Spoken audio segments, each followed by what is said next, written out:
আমি রাসেল আছি সাথে।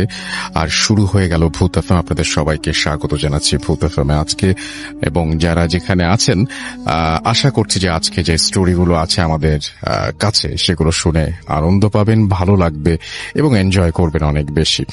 চলে যাই ডক্টর আলিফের কাছে আবারও। আসসালামু আলাইকুম লিসনার্স, আমি ডক্টর আলিফ। আশা করছি আপনারা সবাই ভালো আছেন, সুস্থ আছেন।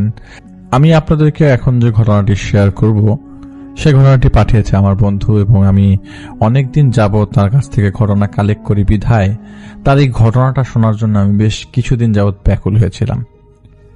আমি আলিফ ব্যাকুল হয়েছিলাম অনেকদিন যাবত। আমার এই বন্ধুর সাথে আমার প্রায় অনেকদিন যাবত কথা হচ্ছিল না, প্রায় বছরখানেক হবে। তো ঘটনাটা সে নিয়ে আসছে যেই জায়গার এলাকার ঘটনা, সেটা ঢাকা শহরেরই কোন একটা বাসার ঘটনা।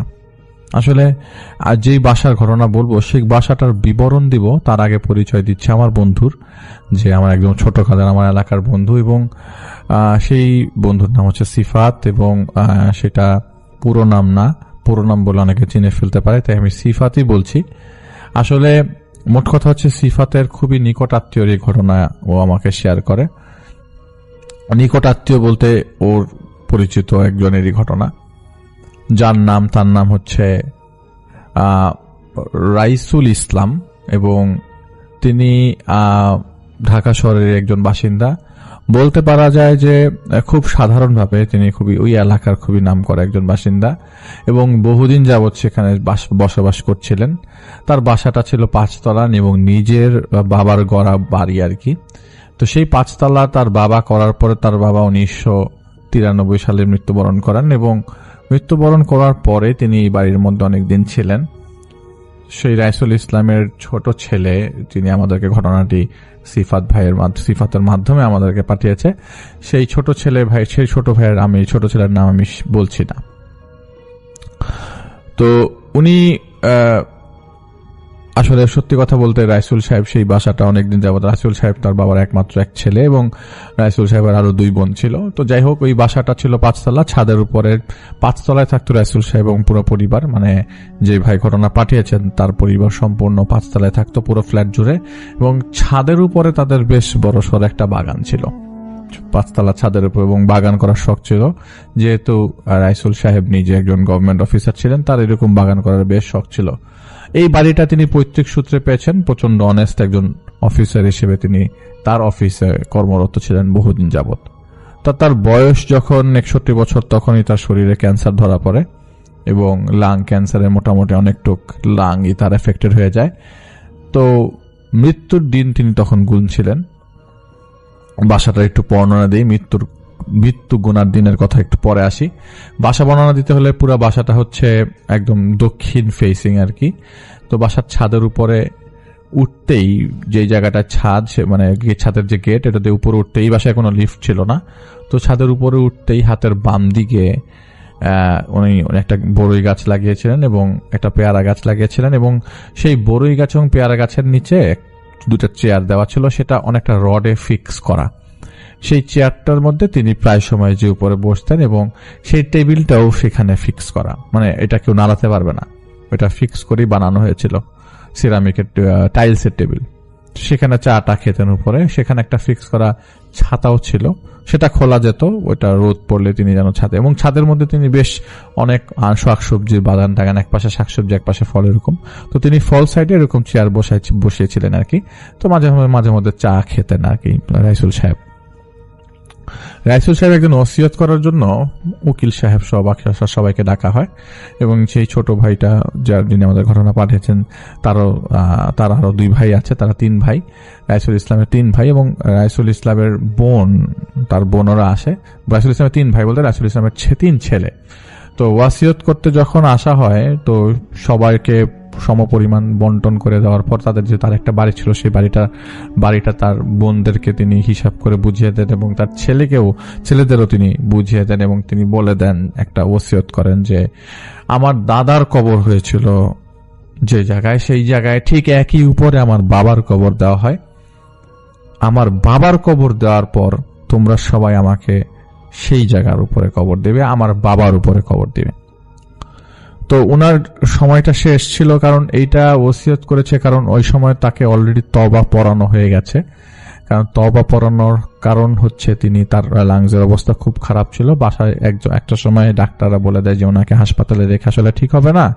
ওনারা বেশ টাকা পয়সাও তখন সেই মুহূর্তে খরচ করে ফেলে, তাকে বাসায় নিয়ে আসা হয় এবং রাইসুল সাহেবকে বাসায় নিয়ে আসার পরেই ওসিয়তটা করা হয়। ঠিক যতটুকু পর্যন্ত তার শক্তি সামর্থ্য ছিল তিনি উকিল ডেকে ওসিয়ত করে ফেলে।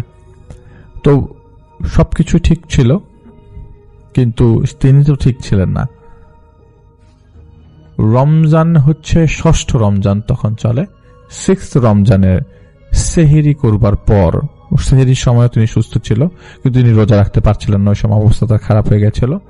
সেহেরি করার পর যখন সবাই ফজরের নামাজ পড়তে যায়, ফজরের নামাজ পড়ে আসার পরই দেখে যে তিনি আর তার ঘরের ভিতরে, যখন তার স্ত্রী পাশে ছিল, মানে রাইসুল সাহেবের স্ত্রী, সেই স্ত্রী বুঝতে পারছিল যে সে খুব গোঙাচ্ছে, জিহ্বা কেমন কর কর কর কর শব্দ করছে আর বুকের মধ্যে ধরেছিল বেশ কিছুক্ষণ উনি, এবং উনি তো অনেক শুকনা ছিল, ওনার মুভমেন্টটা প্রপারলি বোঝা যাচ্ছিল, মনে হচ্ছিল একটা কাঠি মুভ করছে।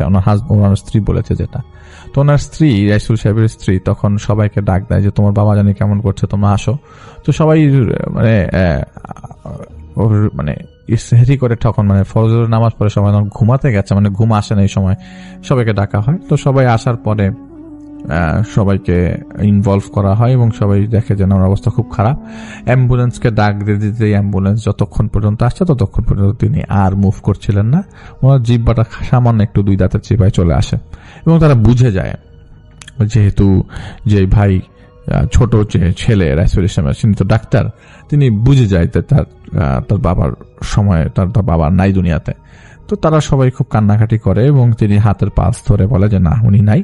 তো পরে ডেথ সার্টিফিকেট তারা বের করে ফেলে এবং ওই মুহূর্তে তারা ডিসিশন নেয় যে তারা কোথায়, যেহেতু ওসিয়ত আগেই করে গেছে, রেকর্ড করা এবং এমন ভাবে রেকর্ড করা যাতে কোনোভাবেই দাফনের সময় কোনো ধরনের পারিবারিকভাবে ইনভলভ হতে গেলে যেন এটাতে কোনো ধরনের এস্টাবলিশ করতে পারে। কারণ তিনি জীবিত থাকা অবস্থায় প্রচুর মানুষ তাকে অ্যাভয়েড করলেও মারা যাওয়ার পর্যায়ে অনেকেই সম্পত্তির জন্য তার কাছে আসবে এবং বিভিন্ন ধরনের অধিকার দেখাতে চাবে, সেটা তিনি আগেই বলে গেছেন। তাদের পরিবারে এরকম কিছু লোক আছে। তো যাই হোক, তিনি এরকম করেন যে রেকর্ড করে যান। রেকর্ডের মধ্যে বলা থাকে যে তিনি তার বাবার উপরে যেন তার কবর হয়।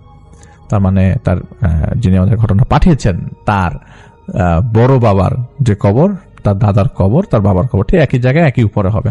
তো তারা লাশের সব ধরনের প্রসিডিউর শেষ করে এবং আপনারা সবাই জানেন যে মোহাম্মদপুরে অবস্থিত যে একটা জায়গা যেখানে লাশ ধোয়ানোর সব ধরনের ব্যবস্থা আছে, তারা 2013 সালে লাশ ওই জায়গায় প্রসেস করানো হয় এবং পড়ানোর পরে তার পারিবারিকভাবে যে গোরস্থান ডিসিশন নেওয়া হয়, সেই গোরস্থানে দুপুর 2টার দিকে বা ওই যেদিন মারা যান হচ্ছে বাদ জোহর, সেদিন বাদ জোহর শেষ করে তারা রওনা দেন এবং তারা জানেন যে পথিমধ্যে তাদেরকে আসলে রাস্তায় ইফতার করতে হবে, কারণ তাদের বাড়ি ঢাকা থেকে বেশ দূরে এবং সেই সময়টায় আসলে রাস্তাঘাটের ব্যাপক পরিমাণ কাজ চলছিল বিধায় তারা চেষ্টা করেছিল যে যত তাড়াতাড়ি পারে যেতে। তো ফ্রিজিং ভ্যান ছিল সাথে।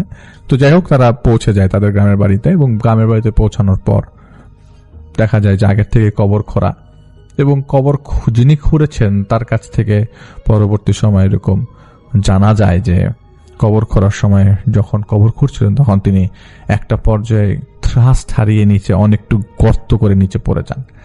নিচে প্রচুর হাড়গোড় তোলেন এবং সেই হাড়গোড়গুলো তারা আলাদা করে টুকরির মধ্যে রেখেছিলেন এবং পারিবারিকভাবে সবার সম্মতি নিয়ে সেই হাড়গুলোকে পরে নতুন করে পাশের একটি নতুন করে কবর করে দাফন করা হয়। সেই হাড়গোড়গুলো তার দাদার এবং বাবার ছিল এবং সেখানে বহু কিছু পাওয়া যায়, যেসব জিনিসগুলো তারা সেই টুকরির ভিতরে করেই দাফন করে ফেলে। কিন্তু কিছু জিনিসের কথা আমি পরবর্তী সময় বলবো। তো যাই হোক, তার বাবাকে যেখানে 3.5 হাতের কবর দেওয়ার কথা ছিল, যেহেতু আগেও 2টা কবর হয়েছে, সেই কারণে অনেক নিচে গর্ত করে মাটি ফেলে একটা সার্টেন পজিশনে, তখন এই কবরটা একদম নতুন এবং ওই কবরের পাশ দিয়েই সেই হাড়গোড়গুলা কিছু থুবরা করে কিছু জিনিস একবারে স্তূপ করে সে জায়গায় কবর দেওয়া হয়। তো তার বাবার কবর দেওয়া কমপ্লিট হয়। কমপ্লিট করার পর তারা ওদিন রাতের বেলা সেহেরি ইফতার করে সন্ধ্যার ইফতার রাস্তা হয়েছিল। তারা আবার ঢাকায় এসে ফজরের নামাজ পড়বে এরকম প্ল্যান করে, কারণ ওখানে থাকার মতো পরিস্থিতি ছিল না। তো তারা রওনা দিয়ে ঢাকার দিকের উদ্দেশ্যে রওনা দিয়ে দেয়। দাফন করতে করতে রাত্রে 11:30 বাজে জানাজা পড়ে, এবং তারা ঢাকার উদ্দেশ্যে রওনা দিয়ে দেয় এবং চিন্তা করে যে হয়তো রাত্রে রাস্তার মধ্যেই সেহরি করতে হবে। রাস্তায় যখন তারা সেহরি করতে যাবে এবং এমন সময় রাস্তার মধ্যে তাদের আসলে ফ্রিজিং ভ্যানটা তারা ওই মুহূর্তেই ছেড়ে দেয়, কিন্তু তাদের আসার পথে 3টা মাইক্রোবাস ছিল, তাদের ফ্যামিলির 3টা মাইক্রোবাস এবং তাদের নিজেদের 2টো প্রাইভেট কার। মোটামুটি বেশ মানুষজন ঢাকা থেকে লাশ নিয়ে গ্রামের বাড়িতে গিয়েছিল। তো তারা যখন ব্যাক করার সময় রাস্তাতে তাদের যেই রাস্তা দিয়ে তারা ঢোকে সেই রাস্তাতেই রাস্তা খালি, কোন একটা জায়গায় গাছ পড়ে আছে।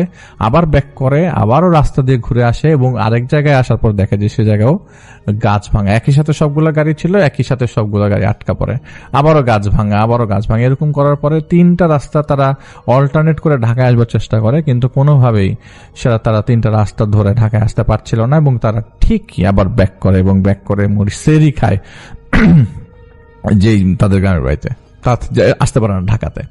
তো সেরি খেয়ে তারা ওই দিন রাতের বেলা ওখানে হোল্ড করে পরের দিন সকালবেলা তারা রওনা দেয় ঢাকায়। ঢাকায় চলে আসে। তো দাফনের 4 দিন পর তাদের অনুষ্ঠান হয়। বা আশেপাশের বেশ মানুষজনকে দাওয়াত করে খাওয়ানো হয় গ্রামের বাড়িতে। প্রায় আবার তারা ফেরত আসে। গ্রামের বাড়িতে ফেরত আসার পরে প্রায় 8-9টা গরু জবাই করে বিশাল বড় সড়ো আয়োজন করে গ্রামের সবাইকে খাইয়ে আবার তারা ব্যাক করে। ওইবারও যখন ব্যাক করে আসার পথে এরকম বড় বড় গাছের গুড়ি পড়ে 3 জায়গায় 3 রাস্তা, একইভাবে 3টা অল্টারনেট রাস্তা ছিল, ওইটা ছাড়া আসা যায় না। এরপরে অনেক দূর ঘুরে আসতে হবে, সেই জায়গাটাও আবার বেশি ঝামেলা, আরো 4-5 ঘন্টা এক্সট্রা লাগবে। তো যেই 3টা রাস্তা অল্টারনেট করে আসা যায় সেই 3টা রাস্তাতে যত করে তারা গেছে রাত্রে 12টার পরে এরকম ঝামেলা, গাছের গুড়ি পড়া। তো তারা চেষ্টা করেছে সন্ধ্যার মধ্যে রওনা দিতে, কোনো না কোনো সার্কামস্টেন্স তাদেরকে আসলে দেরি করিয়েছে। কোনো না কোনো সার্কামস্টেন্স, হয়তো কোনো মহিলা মানুষ আটকে আছে, তারা কথা বলছে আসতে পারছে না, বা কোনো একটা ঝামেলা তাদের পারিবারিক ভাবে ছিল।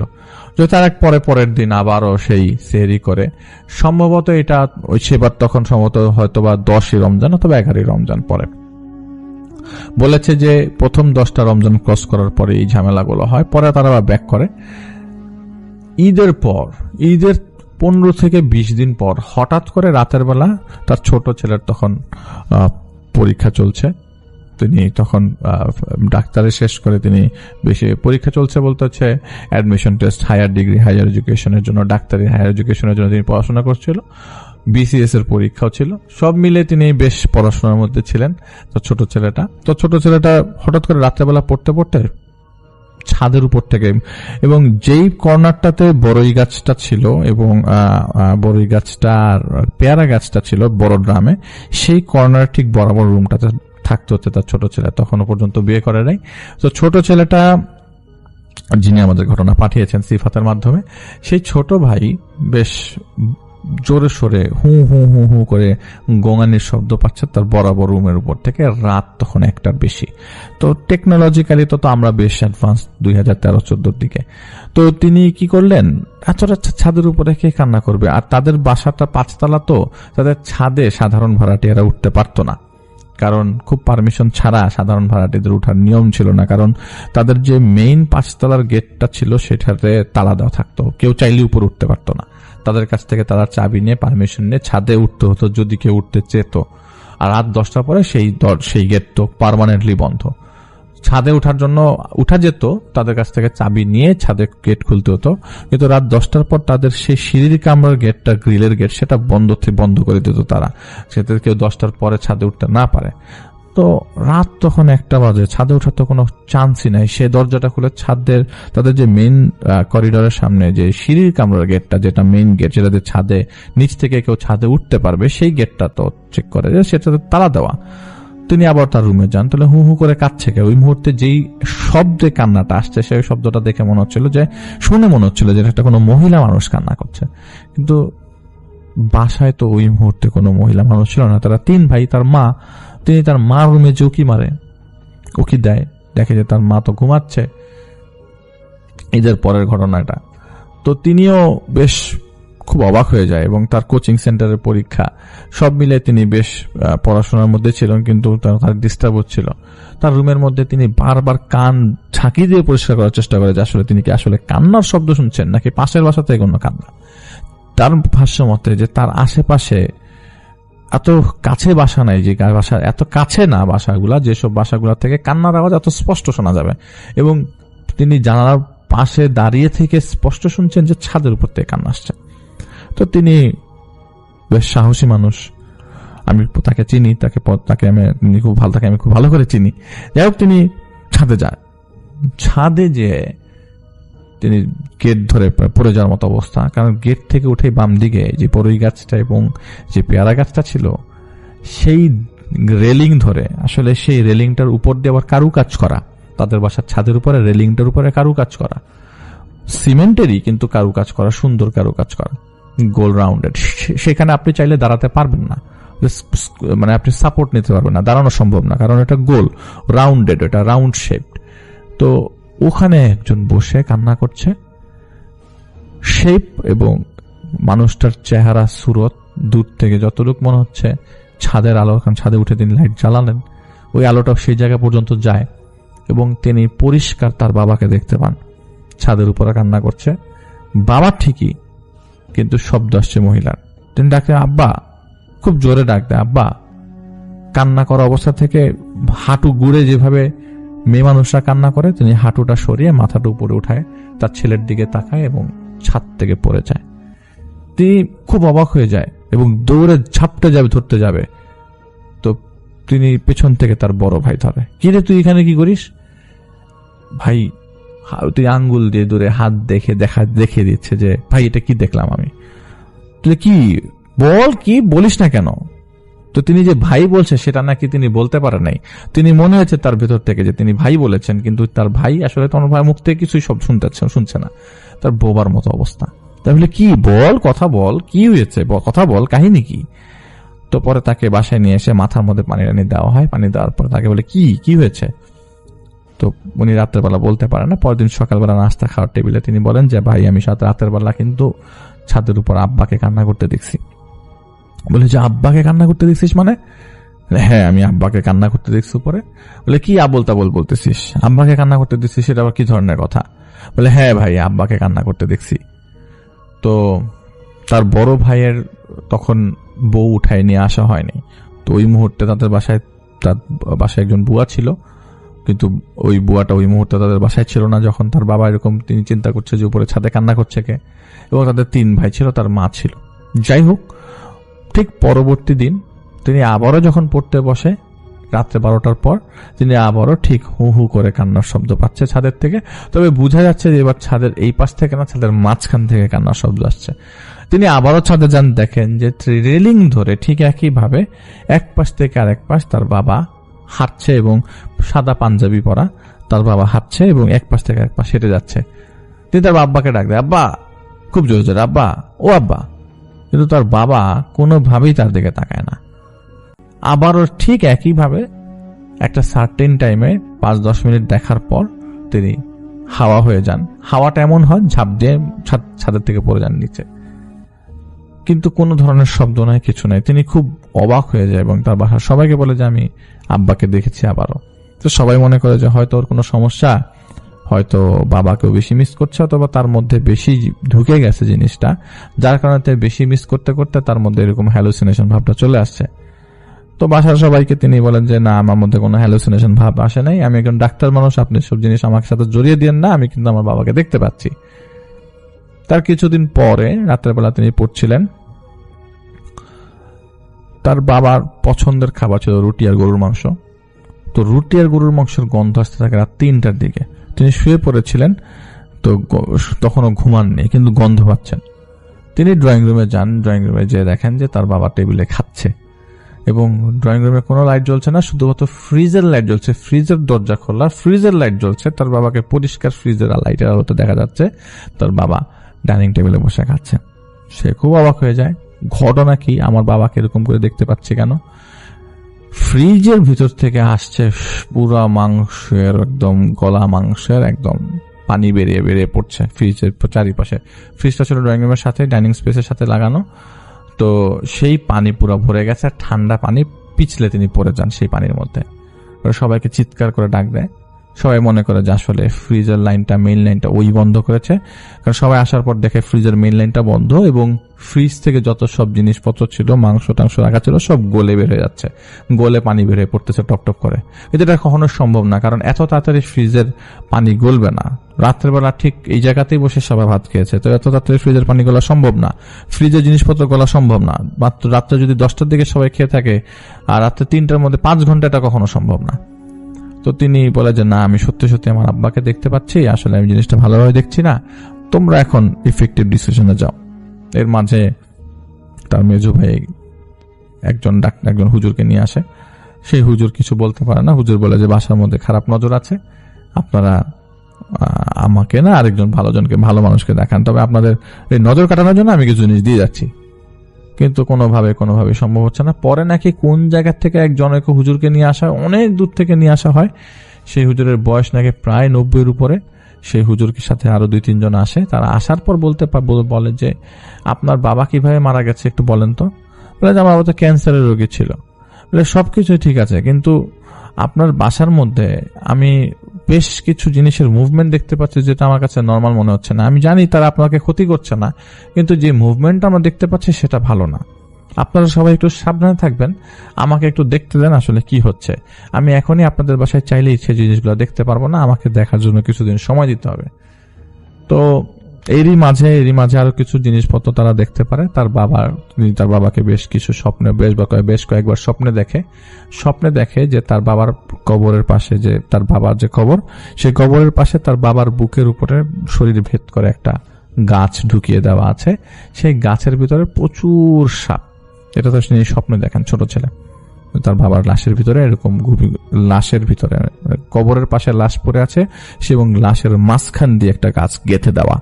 সেই গাছ এমন ভাবে গাঁথা, সেই গাছগুলোর থেকে অনেকগুলো সাপ জড়িয়ে আছে, সেই লাশ সহ পেঁচিয়ে ধরে রেখেছে।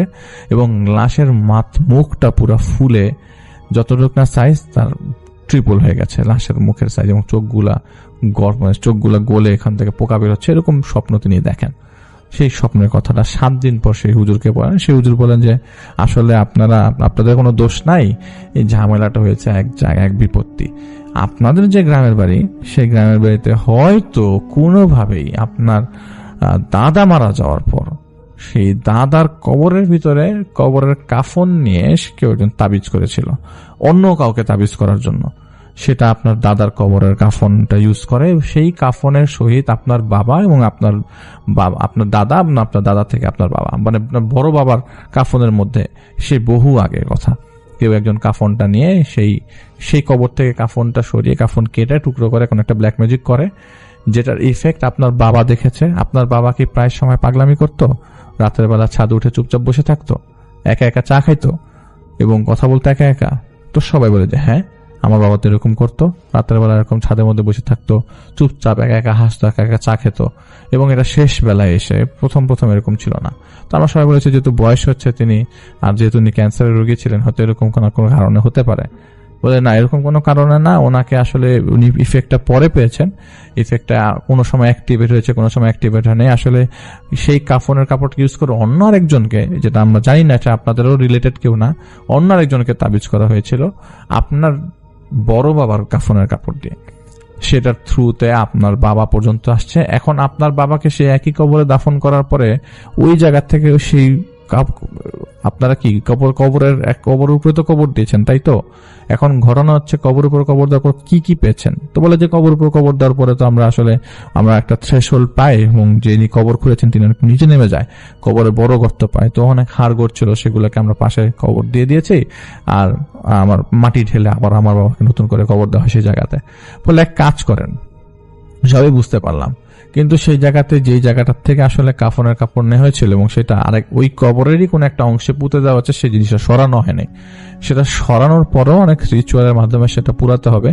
তবে সেটা এখন যে অবস্থায় আছে, সেই অবস্থাতে এখন সেটা সেই জায়গায় যে না সরালে আপনারা কিন্তু রেগুলার খুব খারাপ জিনিসগুলো আপনারা আস্তে আস্তে দেখতে থাকবেন। এটা কিন্তু মানসিকভাবে আপনাদেরকে ডাউন করে দিতে পারে। তো আপনারা খুবই তাড়াতাড়ি এটার একটা ডিসিশনে নেন। আমি যে আমার সাথে যিনি আছেন তিনি বলেছেন যে এটা শীঘ্রই না সরালে এই বাড়ির লোকজনরা বেশ বড় ধরনের সমস্যায় পড়তে পারে, এবং এটা কিন্তু খারাপ। এবং বারবার তারা আপনাদের বাবার চেহারা রূপ নিয়ে আপনাদের কাছে আসছে, নতুন নতুন জিন পাঠাচ্ছে আপনাদের বাড়িতে, যারা বিভিন্ন সময় আপনাদের বাসার ভিতরে ঘোরাফেরা করছে। আপনি দেখছেন, হয়তো এখন অন্য কেউ দেখছে না। এরই মাঝেই ভাড়াটিয়াদের মধ্যে থেকে নাকি বেশ কমপ্লেন আসে যে তাদের বাসার থেকে অনেক কিছুই গায়েব, অনেক কিছুই মিসিং। যেমন কিছু কিছু বইয়ের পাতা ছিল না, কিছু কিছু আরবি হাদিসের বইয়ের নাকি পাতা নাই। এরপরে বাথরুমের মধ্যে পানি টপ টপ পানির শব্দ, কেউ গোসল করছে পানির শব্দ, বাথরুমের মধ্যে ধস্তাধস্তির শব্দ, নিচতলাতে এরকম জিনিস কথা মানে ভাড়াটিয়ার এরকম কমপ্লেন করে। তো তারা জিনিসগুলো পরবর্তী সময় ম্যাচ করে বলে যে আমরা আসলে সলিউশনে যেতে চাই। তো ওই হুজুর কিছু টাকার বিনিময়ে তাদেরকে সলিউশনটা দেন, এবং সলিউশনটা নেওয়ার পরে ওই জায়গাতে তাদেরই পাঠানো হয়, এবং আবারও নতুন করে মাটি খোঁড়া হয়। মাটি খোঁড়ার পরে ওই যে যতটুকু পোর্শনটায় মাটি খোঁড়ে ওই জায়গাতে তারা অনেক পুরাতন একটা কাগজের ভিতরে কি একটা প্লাস্টিকের ভেতরে একটা কাপড় পায়। সেই কাপড়টা সাদা কাপড়, তো ওই সময় সাদা নাই, এটা কালার চেঞ্জ হয়ে গেছে। তো পরে এটা পেয়েছি, এবং এটাতেই হচ্ছে সেই টুকরা কাপড়টা রাখা হয়। সেই টুকরা কাপড়টা আসলে পানের যে কৌটা, সেটার মধ্যে টুকরা কাপড়টা রাখা হয়, এবং সেটা পরবর্তী সময় সেই হুজুরের কাছে হস্তান্তর করলে সেই হুজুর এটাকে পুড়িয়ে ফেলা হয়। তারপরও কিছুদিন যাবৎ তার বাবার শব্দ নিয়ে আসছিল, এবং পরবর্তী সময় তারাও আস্তে আস্তে আস্তে আস্তে সরে যায়, এবং প্রায় 6 মাস লাগে তাদেরকে সরতে। এবং হুজুরের এখানে আর কোনো ধরনের ফাংশন ছিল না, কারণ হুজুর পুড়িয়ে দিয়েছিল। কিন্তু তারা মাঝে মধ্যে এই বাসায় আসতো। পরবর্তী সময় পুরো বাড়িটা আবার নতুন করে, শুরুতে যখন বাড়ি তৈরি করা হয় তখন একবার ব্লক করা হয়েছিল, আবার নতুন করে সব ক্লিয়ার করে সেই বাড়িটা পুরোটা ব্লক করে দেওয়া হলে 1 বছরের মধ্যে আর কোনো ধরনের সমস্যা দেখা দেয়নি। এবং 1 বছরের মধ্যে তার একটা বিসিএস এর পরীক্ষা ছিল, সেটা তিনি মিস করেন। পরবর্তী পরীক্ষায় পরে প্রস্তুতি নিয়ে এসে পরীক্ষা দেন। এতটুক পর্যন্ত তার সাথে তার ঘটনা ঘটে, এবং এটা ঢাকা শহরেই খুব বেশি দিন আগের ঘটনা না, আজকে থেকে প্রায় 7-8 বছর আগের ঘটনা, 7 বছর 8 বছর আগের ঘটনা ম্যাক্সিমাম। তো আমার কাছে ঘটনাটা বেশ ভালো লেগেছিল, এবং আমি বলেছিলাম সিফাতকে যে আমি ঘটনাটা শেয়ার করবো। আমি শেয়ার করে ফেললাম আপনাদের সবার সাথে। এখন যেটা করব সেটা হচ্ছে সরাসরি চলে যাব আমরা আমাদের প্রথম অতিথি হিসেবে আছেন আজকে আফনান ভাই, তার কাছে চলে যাব এবং তার কাছ থেকে একটা ঘটনা শুনে আসবো। আশা করছি যে এই ঘটনাটা আপনাদের অনেক বেশি ভালো লাগবে। চলুন শুরুতেই চলে যায় আফনান ভাইয়ের কাছে। আমি আফনান আছি আপনাদের সাথে।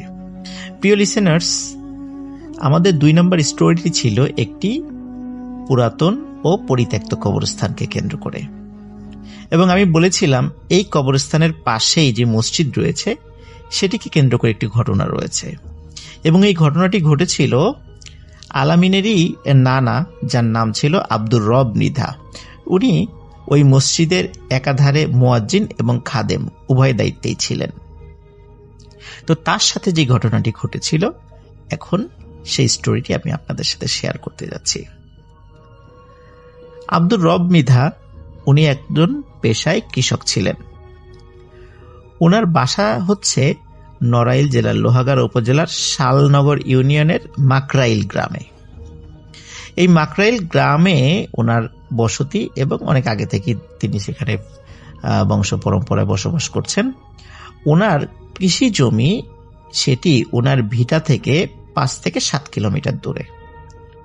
প্রতিদিন সেখানে তিনি যান, এবং সেখানে ওনার যে 2টি গরু রয়েছে, এই গরু দিয়ে সেখানে চাষাবাদ করেন। যেহেতু বাসা থেকে 5 থেকে 7 কিলোমিটার দূরে ওনার জমি ছিল, এই জন্য উনি যে কাজটি করতেন সেটি হচ্ছে যে ফজরের আজানের ঠিক পরপরই উনি গরু এবং লাঙল নিয়ে বা কৃষিকাজ রিলেটেড আনুষঙ্গিক জিনিসপত্র নিয়ে বের হয়ে যেতেন। সকালের আলো হতে না হতেই উনি ওনার জমিতে চলে যেতেন এবং চাষাবাদ শুরু করতেন, এবং পরন্ত বিকেলে আবার ফিরে আসতেন। ওনার মতো কিন্তু আরো কৃষক ছিল, তারাও ঠিক আজানের পরপরই রওনা দিত, এবং ভোরের আলো ফুটতে না ফুটতে তারা তাদের জমিতে চলে এসে চাষাবাদ শুরু করে দিত। এমনই একটি রাতের ঘটনা। আলামিনের নানা আব্দুর রব মৃধা হঠাৎ রাতে ওনার ঘুম ভেঙে যায়। তিনি তখনও বুঝতে পারছিলেন না যে ফজরের আজান কি হয়েছে নাকি হয়নি। তখন আসলে তিনি ওইভাবে ঘড়ি দেখারও প্রয়োজন বোধ করেন নাই। তখন তিনি যে কাজটি করেন, তিনি ঘর থেকে বের হন, বের হয়ে ওনার যেই দুটি গরু রয়েছে এই গরু নিয়ে এবং লাঙল নিয়ে উনি ওনার মাঠের দিকে রওনা দেন। ওই রাতটি ছিল জ্যোৎস্না রাত। জ্যোৎস্না রাতে ওনার পথ চলতে কোনো অসুবিধা হচ্ছিল না। প্রতিদিন যে যতটুকু সময় লাগে সেই সময়ের মধ্যে উনি ওনার ক্ষেতে পৌঁছে যান এবং পৌঁছেই উনি গরু দিয়ে হাল চাষ শুরু করেন। অনেকক্ষণ হয়ে যাচ্ছে যে হাল চাষ করছেন, কিন্তু সকাল হচ্ছে না। উনি ভাবছেন এমন তো কখনো হয় না, সাধারণত সকাল হওয়ার সাথে সাথেই তো চলে আসে, আজকে না হয় একটু তাড়াতাড়ি চলে আসছে, কিন্তু সকাল কেন হচ্ছে না? উনি এই জিনিসটি ভাবছেন এবং হাল চাষ করছেন। এবং উনি আরো চিন্তা করছেন যে এতক্ষণে তো কারো না কারো চলে আসার কথা এখানে, আরো কৃষকদের যাদের আশেপাশে জমি আছে, কিন্তু তারাও কেউ আসছে না। এদিকে সকালও হচ্ছে না। আসলে কি ফজরের আজান হয়েছে? উনি সেই চিন্তা করছিলেন।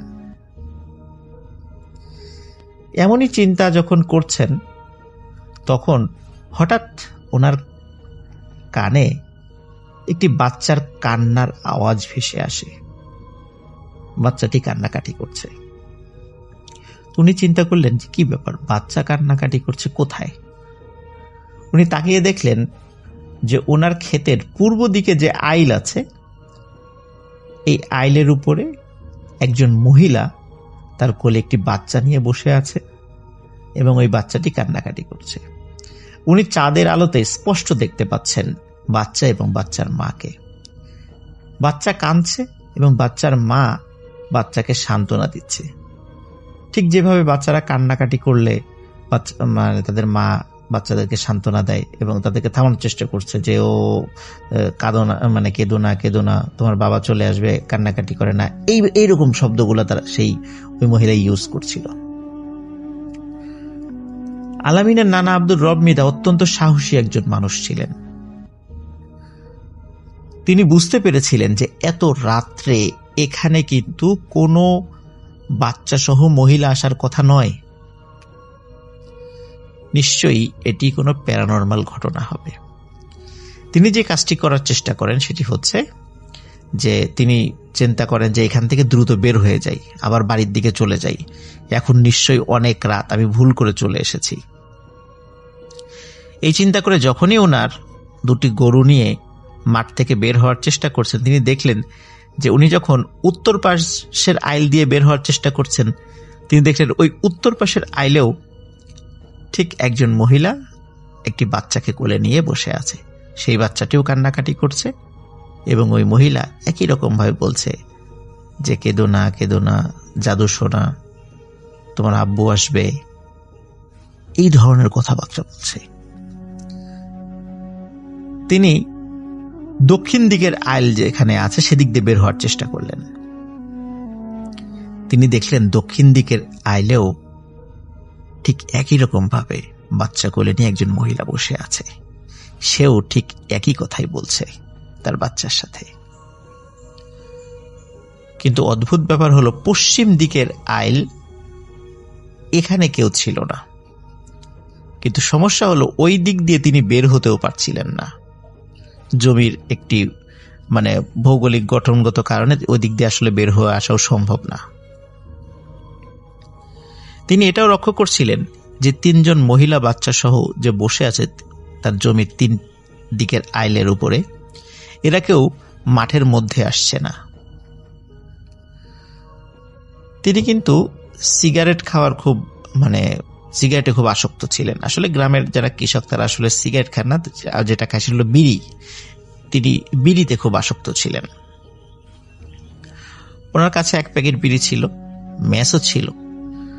উনি জানতেন যে আগুন জ্বালালে সাধারণত কেউ ক্ষতি করতে পারে না, এই টাইপের প্যারানরমাল কোনো বিষয়গুলো তাদের ক্ষতি করতে পারে না।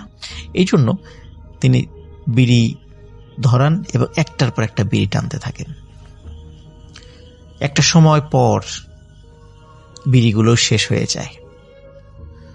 তখন যেটি কাজটি করেন সেটি হচ্ছে, ওনার যে দুটি গরু নিয়ে এসেছিলেন, এই দুটি গরুর গলায় যে রশি ছিল, সেই রশি দুটি তিনি এক হাতে ধরেন এবং জোরে জোরে দোয়া পড়তে থাকেন। কিছু সময় পর আজানের শব্দ ভেসে আসে দূর মসজিদের মাইক থেকে।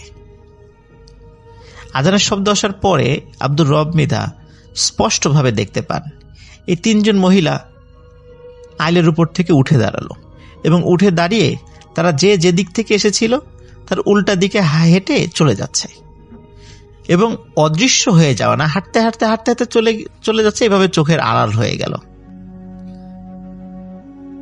তার কিছু সময় পরেই আরো কিছু কৃষকরা, তারাও গরু এবং লাঙল নিয়ে তাদের জমিতে চলে আসে।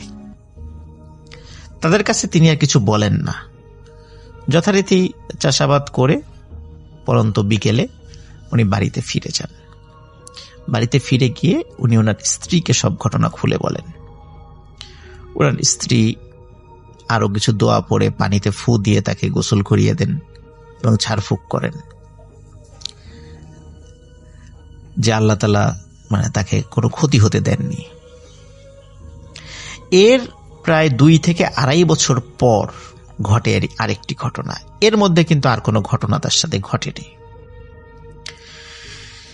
স্বাভাবিকভাবে মাকরাইল গ্রামের পাশেই নদী রয়েছে। তো সাধারণত আব্দুর রব মৃধা উনি যে কাজটি করতেন, বা শুধু উনি না, ওনার বাবা বা ওনার যে আত্মীয় স্বজনরা, পাশে যেহেতু নদী ছিল, নদীর ওখানে কিছু চরও ছিল, তো সেখানে সন্ধ্যার পরে মাছ ধরার জন্য বিভিন্ন ধরনের ইনস্ট্রুমেন্ট গুলা পেতে রাখতেন, জাল সহ বিভিন্ন ধরনের ইনস্ট্রুমেন্ট আছে, সেই জিনিসগুলো পেতে রাখতেন এবং প্রচুর মাছও পাওয়া যেত। তখনও আব্দুর রব মৃধার পিতা জীবিত ছিলেন। উনি অনেক বয়স্ক থাকলেও মাছ ধরার তার খুব নেশা ছিল।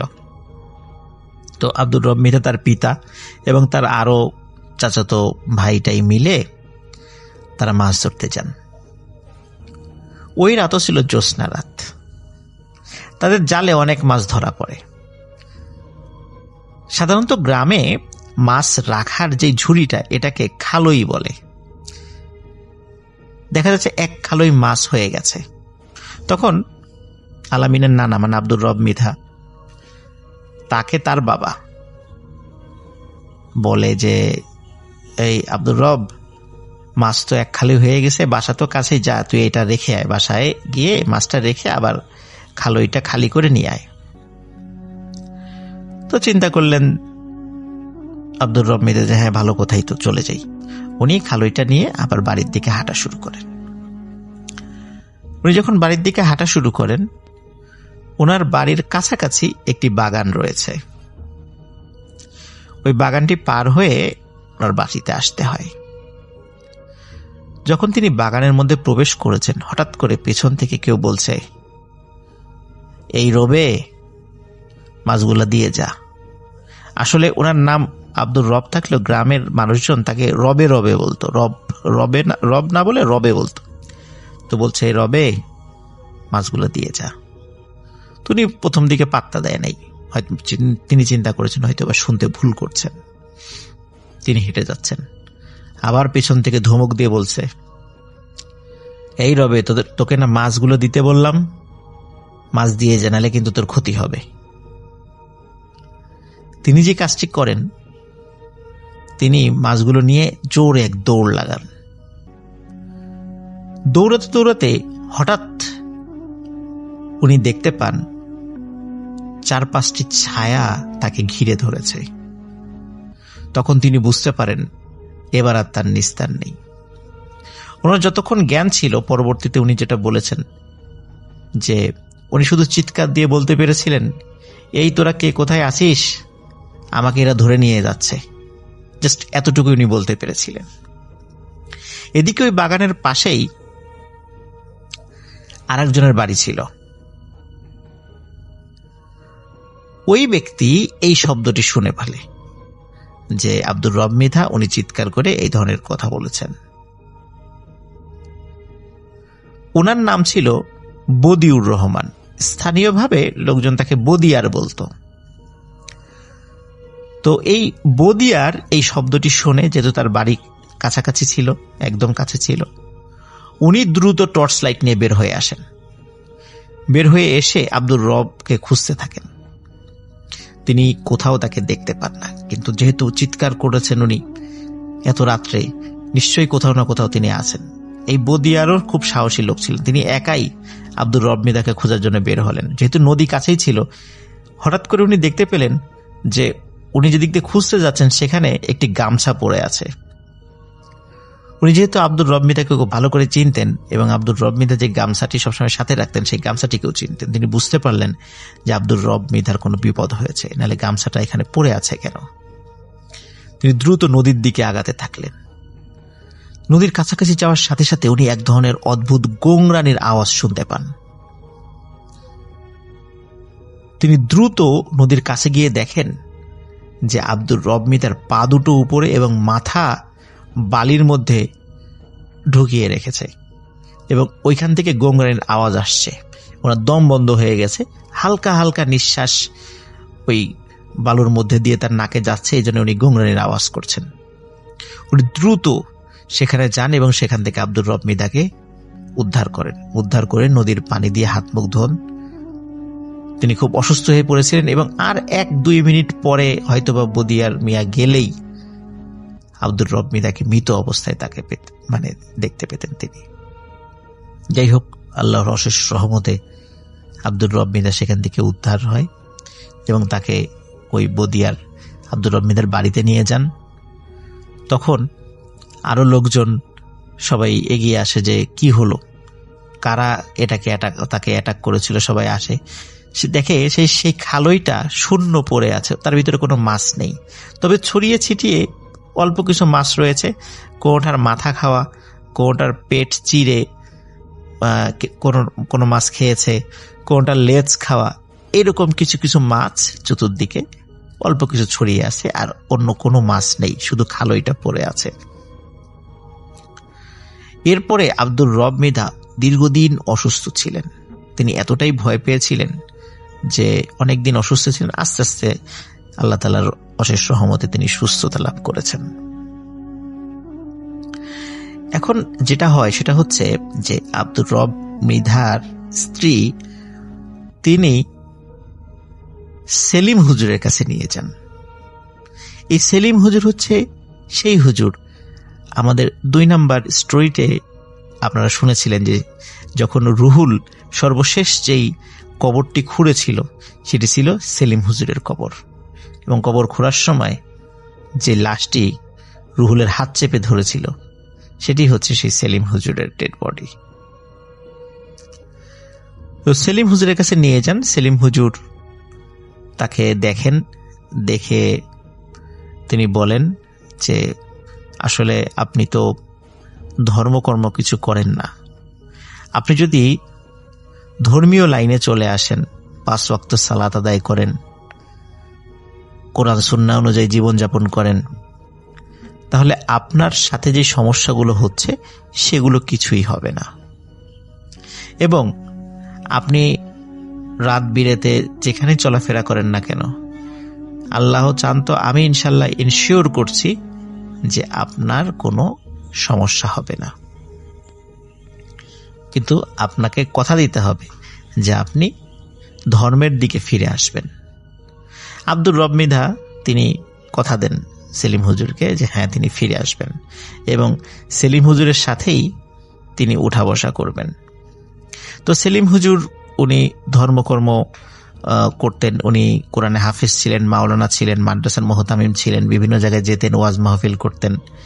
তো ওনার সাথে থেকে থেকে আব্দুর রব মৃধাও কোরআন এবং সুন্নাহ বিষয়ক ব্যাপক পাণ্ডিত্য অর্জন করেন এবং মৌলিক যেই জ্ঞানগুলো সেগুলো আল্লাহ তাআলা তাকে অর্জন করার তৌফিক দান করেন ওই সেলিম হুজুরের ওসিলায়। আর ওই যে কবরস্থান যেটি ছিল, ওই কবরস্থানের পাশেই যে মসজিদটা ছিল, এই মসজিদেরই খতিব এবং পেশ ইমাম ছিলেন হচ্ছে সেলিম হুজুর।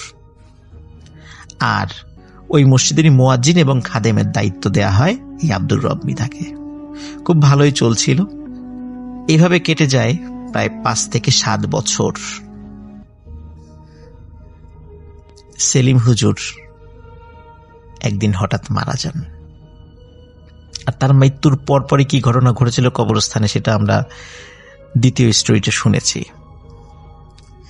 সেলিম হুজুর মারা যাওয়ার পর আব্দুর রব মৃধাও খুব শোকে কাতর হয়ে পড়েন, কারণ এতদিন তার সাথে চলেছেন। খুব ভালো মানুষ ছিলেন সেই সেলিম হুজুর, এবং খুব বুজুর্গ একজন মানুষও ছিলেন। যাই হোক, উনি যথারীতি ওই মসজিদেই আজান এবং মসজিদের খেদমতের দায়িত্ব পালন করে যাচ্ছিলেন। কোনো এক রাতে হঠাৎ আব্দুর রব মৃধা উনি ওনার পাশে থাকা যে অ্যালার্ম ঘড়িটি ছিল টেবিলের পাশে রাখা, মানে টেবিল ক্লক যেটাই, আবসা আলোতে রাতের বেলা দেখতে পান যে 5:05 বাজে। ফজরের আজান হচ্ছে 4:30টায় এবং নামাজ হওয়ার কথা ছিল হচ্ছে 5:15-তে। যেই না উনি দেখেছেন যে 5:05 বাজে, উনি লাফ দিয়ে উঠেছেন যে আরে, জামাতের তো সময় হয়ে গেল, আজান তো দেয়া হয়নি, দ্রুত মসজিদে যেতে হবে। উনি দ্রুত উঠে অজু করেই জামা কাপড় পরে মসজিদের দিকে ছুটতে থাকেন। মসজিদের থেকে ওনার বাসার দূরত্ব বড়জোর 10 মিনিটের পথ ছিল। উনি দ্রুত মসজিদে যান। মসজিদে গিয়ে দেখেন মসজিদের দরজা বন্ধ। উনি চিন্তা করেন যে কি ব্যাপারে, একজন মুসল্লিও আসে নাই। উনি দরজা খুলে মসজিদের ভিতরে লাইট জ্বালান। ততদিনে কিন্তু ওই সমস্ত মসজিদগুলোতে সবগুলোতে ইলেকট্রিসিটি চলে আসছে, মাইকও আছে, মানে আধুনিক কিছু সরঞ্জামাদি মসজিদে ছিল, ইলেকট্রিসিটি, মাইক সবকিছু ছিল। তো উনি যখনই লাইট জ্বালিয়েছেন, তিনি দেখেন ঘড়িতে মাত্র 12:15 বাজে। আসলে ওনার অ্যালার্ম ক্লকে যে সময়টি ছিল সেটি হচ্ছে 12:05। উনি বড় কাঁটাটি যখন 1-এর উপরে দেখেছে, তখন উনি ঘুম থেকে উঠে হঠাৎ করে ওনার মনে হয়েছে এটা 5:05 বাজে, যার কারণে উনি এটি দেখতে ভুল করেছিলেন।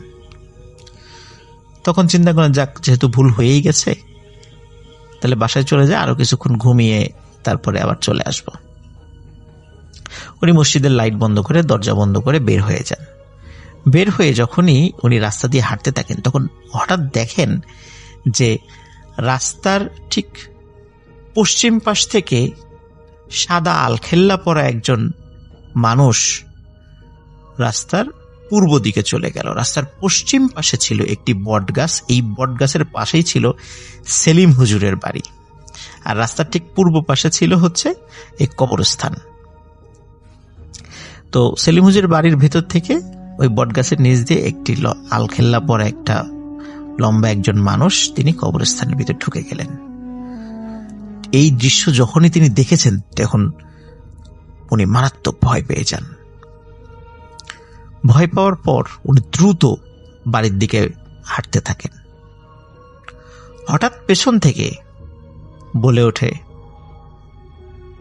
আসসালামু আলাইকুম মুয়াজ্জিন সাহেব। মুয়াজ্জিন সাহেব আসসালামু আলাইকুম, এই টাইপের শব্দ শুনে উনি আরো ভয় পান। উনি তখন চিন্তা করেন যে এইবার দৌড় দিতে হবে, কারণ উনি যতই সাহসী হন না কেন, উনি হঠাৎ করে দেখলেন এরকম লম্বা আলখেল্লা পরে একটা লোক একটা বাড়ির থেকে বের হয়ে কবরস্থানের ভিতরে ঢুকে গেল এত রাত্রে। গ্রামে তো এত রাত্রে কেউ কল্পনাই করা যায় না কেউ রাত্রে বাইরে থাকবে। তারপর আবার পেছন থেকে সালাম দিচ্ছে। উনি তো মারাত্মক ভয় পান। উনি দৌড় দেওয়ার জন্য উদ্যত হবেন, তখন হঠাৎ উনি ফিল করেন ওই সাদা আলখেল্লা পরা লোকটি ওনার একদম পাশে চলে এসেছে এবং বলছে, আসসালামু আলাইকুম মুয়াজ্জিন সাহেব, আপনি ভয় পাবেন না, আমি আপনার কোনো ক্ষতি করব না। তখন খুব বিনয়ের সুরে এবং খুব মোলায়েম সুরে যখন এই কথাটি উনি শুনতে পেলেন, তখন আব্দুর রব মৃধা ওনার সাহস সঞ্চয় করলেন। তিনি সালামের উত্তর নিলেন এবং ওই ব্যক্তির পরিচয় জিজ্ঞেস করলেন। তখন উনি নিজের পরিচয় প্রকাশ করলেন।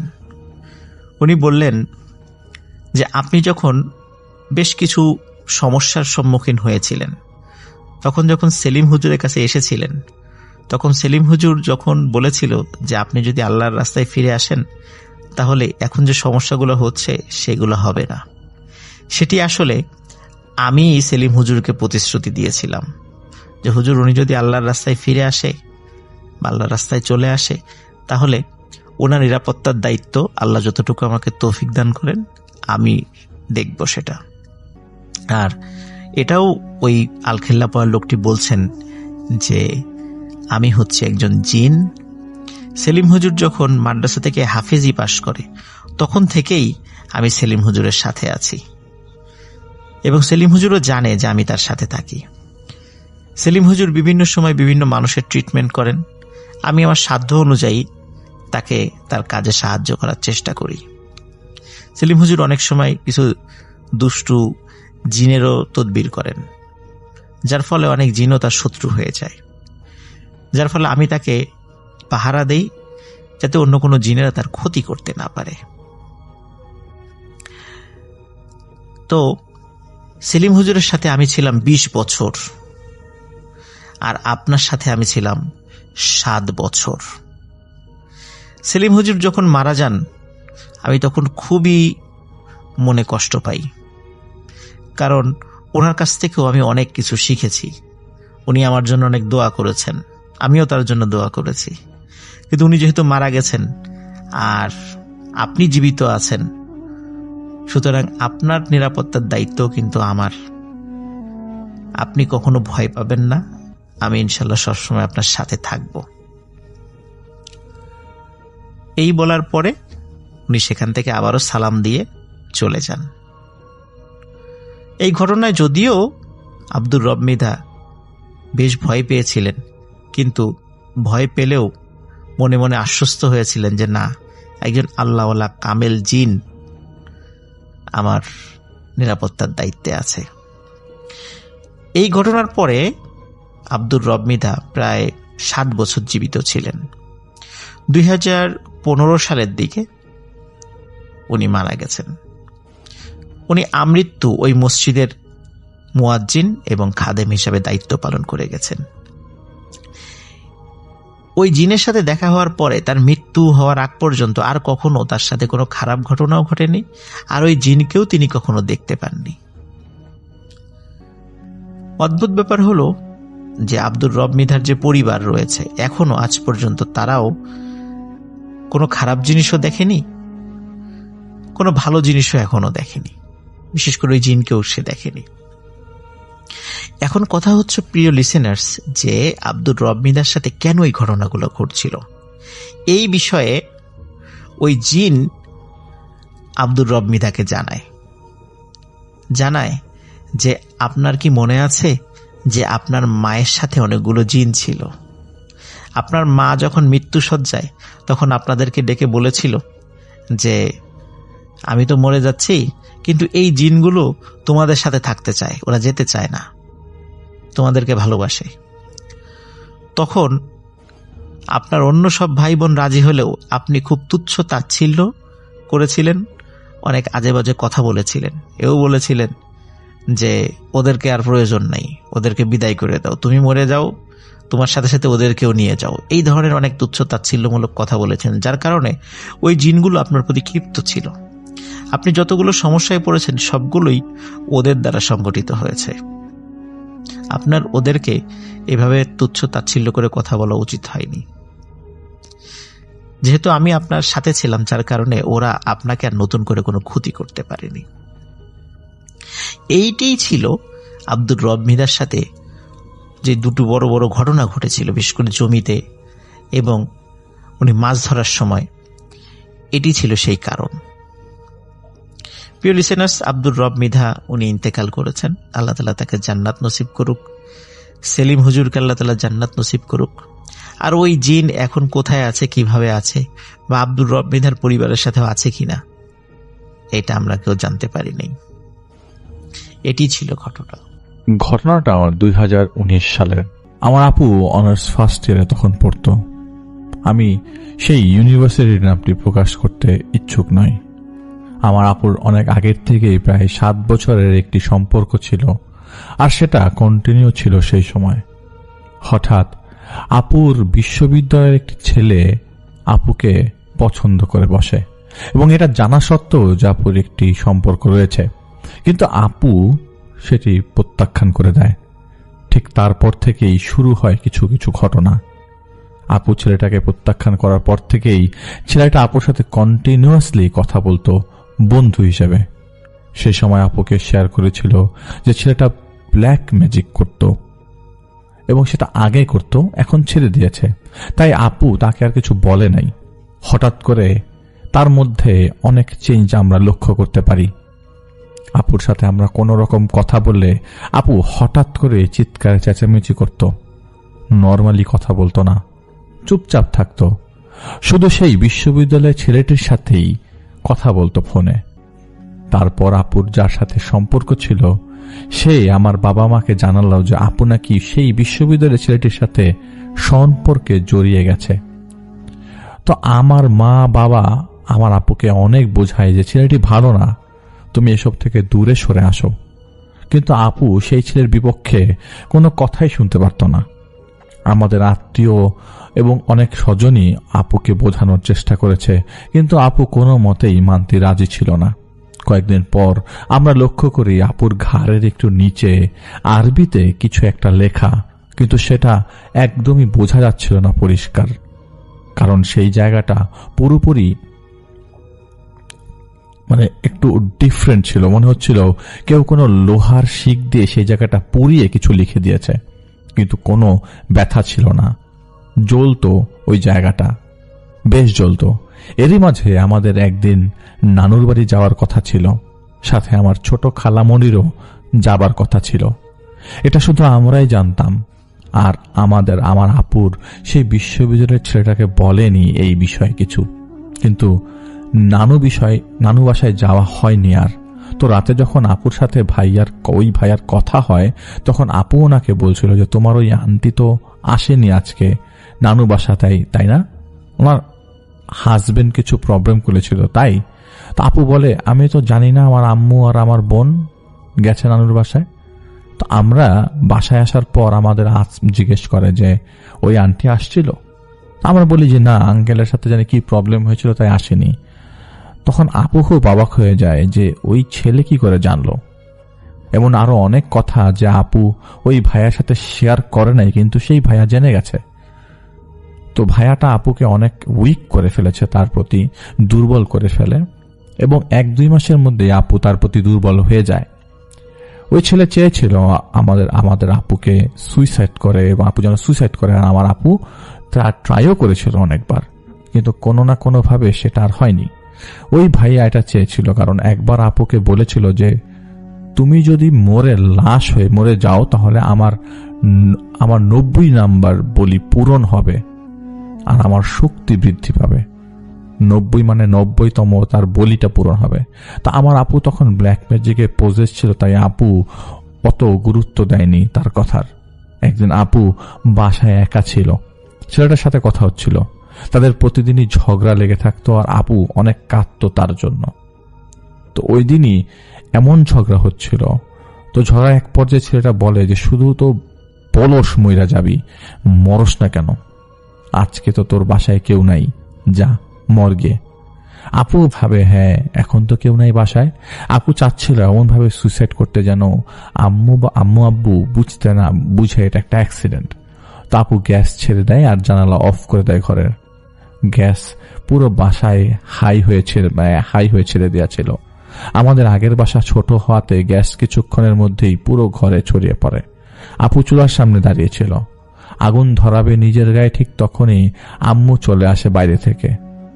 তখন আপু আর কিছু করতে পারে না।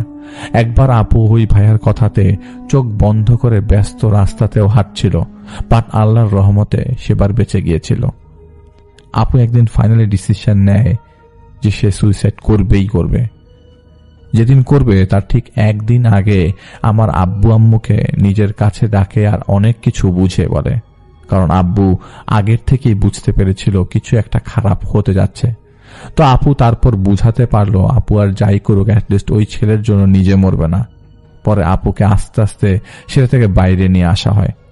আমার আব্বু কোনো হুজুর নয়, কিংবা এটা তার পেশাও না, ব্ল্যাক ম্যাজিক কাটানো বা এমন টাইপের কিছু, কিন্তু আমার বাবা চেষ্টা করে এটা কাটানোর। কোরআনের কিছু আয়াতের মাধ্যমে তিনি রুকিয়া করে চেষ্টা করে। পরে আপুকে নিয়ে আমার মাও চেষ্টা করে এবং আমার মা সাথে এসে আস্তে আস্তে আপুকে সব ভুলিয়ে নর্মালে ফিরিয়ে নিয়ে আসতে পারে। আমার আপু ধীরে ধীরে বুঝতে পারে আসলে কি হচ্ছিল তার সাথে। এটা প্রায় 7-8 মাসের ঘটনা। এর মাঝে আরো অনেক কিছু করে ফেলে আপু ওই ছেলের কথাতে। এমনকি ওই ছেলে আপুকে একটা রিং দিয়েছিল যার মধ্যে কিছু একটা চিহ্ন ছিল, কিন্তু অনেক ছোট ছিল, যা একটা সাধারণ মানুষ খুব ভালো করে খেয়াল না করলে মনে করবে এটা নর্মাল রিং। পরে ওই ছেলের সাথে আপুর সব আস্তে আস্তে শেষ হয়ে যায়। এরই মাঝে আমার আপুর এক্সাম চলছিল এবং ওই ছেলের সাথে আপুর একবার নাকি পরীক্ষার হলে পানিও চেয়ে খেয়েছিল। তো আপু পরে আস্তে আস্তে ছেলেটাকে অ্যাভয়েড করা শুরু করে। আমরা বাসা চেঞ্জ করে ফেলি এবং আপুর ইচ্ছা হচ্ছিল যে ওই ছেলে আপুকে গিফট করা যেসব জিনিস দিয়েছিল সব ফিরিয়ে দিবে। তো আপু সবকিছু তখন একটা ব্যাগে রাখে এবং 2021 সালের মার্চ মাসের 25 তারিখে আপু ডিসিশন নেয় তার সাথে দেখা করবে এবং দেখা করে জিনিসগুলো প্যাক করবে। ওই আমাদের বাসায় আসলে চেঞ্জ করার সময় এমন কিছু আমরা কখনো দেখিনি, কিন্তু আমার আপুর যে ব্যবহৃত বোতলটা ছিল সেই বোতলের মুখটার মধ্যে একটা বড় ফুটা ছিল। এই ফুটাটা খুব সাধারণভাবেই কোনো মানুষ দ্বারা করা বোঝাই যাচ্ছিল, কিন্তু এটা খেলনা বা এরকম একটা শক্ত মুখ এরকম বড় ফুটা হয়ে যাবে এটা কখনো সম্ভব না। আর আমাদের বাসায় কোনো ছোট বাচ্চাও নাই যে এটা ফুটাটা এরকম করবে আর কি। তো যাই হোক, পরবর্তী সময় একটা ডিসিশন হয় যে সেই ভাইয়ার সাথে আমার আপু দেখা করবে এবং তার যেসব জিনিস আছে সেসব তিনি ব্যাক করবে। আমরা ডিসিশন নেই যে আমি যাব, আমার আপু যাবে এবং আমার একটা ফ্রেন্ড সেখানে আসবে। আমরা আপুকে কোনোভাবেই সেখানে একা ছাড়বো না। তো এরকম প্ল্যান হয়েছিল যে সন্ধ্যা 7টার দিকে আমরা দেখা করব। তো আমরা রিক্সা পাচ্ছিলাম না। পরে আপু চাচ্ছিল যে যখন রিক্সা পাওয়ার পরে যখন আমরা রওনা দিব তখন চিন্তা করছিল আপু যে সেই রিক্সাওয়ালা ভাইকে দিয়েই সেই যে জিনিসগুলোকে আসলে আপুকে তারা সেই ভাই দিয়েছিল সেগুলো তার কাছে ব্যাক করব। তো ফেস টু ফেস হতে চাচ্ছিল না আমার আপু ভাইয়ার। পরে রিক্সাতে ছিলাম আমরা। এরই মাঝে ভাইয়া অনেকবার কল করে জানার চেষ্টা করে আমরা কোথায় আছি। পরে লাস্টে যখন কল করে জানে যে আমরা এইখানে আছি এবং সেই ভাইয়া আমাদেরকে বলে যে না তোমরা ভেতরে যে বসো। পরে আপু আর ভেতরে যায়নি। তো বেশিক্ষণ লাগার কথা না, সেখানে 2 মিনিট লাগবে। তো আমরা রিক্সাতেই ছিলাম। হঠাৎ করে আউট অফ নোওয়্যার আমাদের রিক্সার অ্যাক্সিডেন্ট হয়ে যায় এবং আমাদের রিক্সা পেছন থেকে একটা ধাক্কা দেয় কোন একটা গাড়ি এবং সম্পূর্ণ রিক্সা বাঁকা হয়ে যায় এবং আমরা জানে বেঁচে যায় আল্লাহর রহমতে এবং রিক্সাওয়ালা বেশ ব্যথা পায় সেখানে। তো এই রিক্সাটা ছেড়ে আমরা আরেকটা রিক্সা নিয়ে বাসায় ফেরত চলে আসি এবং আমার ফ্রেন্ডও সেখানে অনেকক্ষণ ধরে ওয়েট করে। তো ওনার সাথে দেখা করতে যেও এই প্রবলেমটা আমাদের ফেস করতে হয়। পরে দেখা হওয়ার পরে আমরা জিনিসগুলা ফেরত দেই, কিন্তু আমার বোন সামনাসামনি দেখা করেনি। পরে বাসায় আসার পরে আপুর বেশ জ্বর ছিল এবং প্রায় 4-5 দিন পরে সেটা নর্মাল হয়। পরে আমার আপু বাবাকে বলে এবং এরকম ঘটনা, অ্যাক্সিডেন্টের ঘটনাটা আমার বাবাকে বলা হয়। পরে বাবা রুকিয়া করে এবং রুকিয়া করার পরে আমার আপু মোটামুটি আরো সুস্থ হয়ে ওঠে এবং আরো বেশি বেশি আমল করার পরে সেই জায়গা থেকে, সেই ব্ল্যাক ম্যাজিক থেকে কিছুটা হলেও আমরা ফেরত আসি এবং আমার বাপুকে ফেরত নিয়ে আসতে পারি। এবং সবচেয়ে মোট কথা হচ্ছে আমাদের পারিবারিক বেশ ক্ষতি হয়ে যায় সেই ব্ল্যাক ম্যাজিকের কারণে এবং আমার আম্মুরও শারীরিক বেশ ক্ষতি হয়। আমি জানি না কতটুকু লিখতে পেরেছি খুঁজে, এবং আমার আপুর সাথে এই ঘটনাটা আমাদের বেশ অনেক দিন ভাবিয়েছে এবং বেশ কিছুদিন আমরা সাফার করেছি এই জিনিসগুলোতে। আমি চাই যে আমার এই ঘটনাটি শেয়ার হোক। আমি রাস্তাল আরো একবার আপনাদের সবাইকে স্বাগত জানাই। যারা ভূত.com আসতে চান তারা কিন্তু বাসায় বসেও আমাদের শোতে অংশ নিতে পারেন। আপনার ঘটনাটি রেকর্ড করে ফেলবেন, তো রেকর্ড করে ফেলুন। আপনাদের প্রত্যেকের হাতে স্মার্ট ডিভাইস রয়েছে এবং সেই মোবাইল ফোনের মাধ্যমে কিন্তু আপনারা আপনাদের ঘটনা রেকর্ড করে অ্যাটাচ করে পাঠিয়ে দিতে পারেন ইমেইলের মাধ্যমে। তাহলেই আর কোনো ঝামেলা নেই। যাই হোক, আমরা আসলে খুবই বেশি জোর দিচ্ছি, নেক্সট কয়েক মাস জোর দিব অডিও ক্লিপের ওপরে। চলুন কথা না বাড়িয়ে আরো একটি অডিও ক্লিপ শুনে আসি। আসসালামু আলাইকুম রাসেল ভাইয়া, আমি একটা ঘটনা বলবো যে অনেক রাতে একটা ব্যক্তি এক জায়গা থেকে আসছিল, যাকে মুসাফির বলে। আমাদের একবার এক গ্রামের ইমাম সাহেব রাতের বেলা অন্য গ্রাম থেকে ওয়াজ শেষ করে মাহফিল যেটাকে বলে সেটা শেষ করে ফিরছিলেন। পথে বিশাল একটা বিল, তার পাশে পুরনো একটা বট গাছ ছিল। গ্রামবাসী বলতো ওই গাছের জিনদের বসবাস। মাঝপথে হঠাৎ তিনি দেখলেন তার সামনে লম্বা এক লোক সাদা জুব্বা পরে হাঁটছে। ইমাম সাহেব ভাবলেন কেউ হয়তো তার মতোই বাড়ি ফিরছেন, তাই তিনি ডাক দিলেন, ভাই একটু দাঁড়ান, একসাথে যাই। ওই লোকটিও থামলো, কিন্তু পিছন ফিরল না। ইমাম সাহেব যখন লোকটির একদম কাছে পৌঁছালেন, তখন দেখলেন লোকটির পা দুটো পিছন থেকে ঘোরানো। ইমাম সাহেব ভয় না পেয়ে সাহস করে আয়াতুল কুরসি পড়তে শুরু করলেন। পড়া শুরু করতেই হঠাৎ চারিদিকে ঝড়ো বাতাস বইতে শুরু করলো এবং ওই লম্বা লোকটি নিমিষেই কয়েক গুণ লম্বা হয়ে গাছের মগডালে গিয়ে বসলো।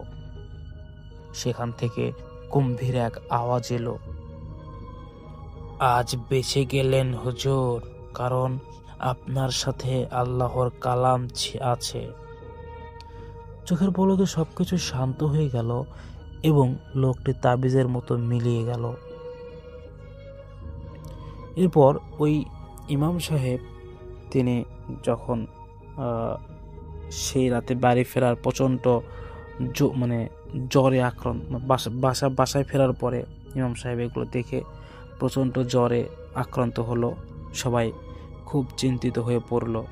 কিন্তু আশ্চর্যের বিষয় হলো, পরের দিন ভোরে ফজরের নামাজ শেষ সময় যখন কেউ মসজিদে যেতে পারছিল না, তখন দেখা গেলেন ইমাম সাহেবের দরজার সামনে এক ঠোঙ্গা টাটকা জিলাপি আর কিছু পাহাড়ি ফল রাখা। গ্রামের ওই এলাকায় ওই ঋতুকে সেই ফল পাওয়ার কোনো উপায় ছিল না, জিলাপির সাথে যে ফলটা রাখা ছিল।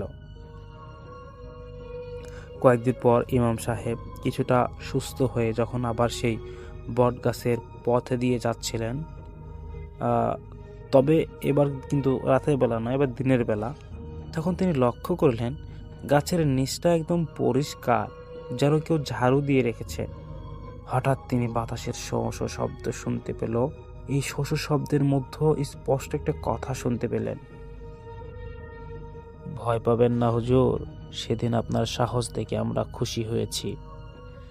আপনি আমাদের এলাকায় নিয়মিত যাতায়াত করবেন, আমরা আপনার কোনো ক্ষতি করব না। এটা বদলি চিন ছিল, গ্রামে মানুষের মুখে শোনা যায়। এই রূপ থেকেই ইমাম সাহেবের যখনই রাতে একা ফিরতেন, অন্ধকার পথে কেউ একজন অদৃশ্য হয়ে হারিকেন হাতে তাকে পথ দেখিয়ে নিয়ে যেত। তিনি কোনোদিন সেই ছায়ামূর্তিকে আর দেখতে পাননি, কিন্তু তার পায়ের আওয়াজ আজও রাতের ঘ্রাণ স্পষ্ট অনুভব করতেন। তবে গ্রামের মুরব্বীরা বলেন, জিনদের সাথে বন্ধুত্ব বা শত্রুতা দুটোই বেশ ঝুঁকিপূর্ণ, কারণ তারা মানুষের মনের অবস্থা খুব দ্রুত বুঝতে পারে।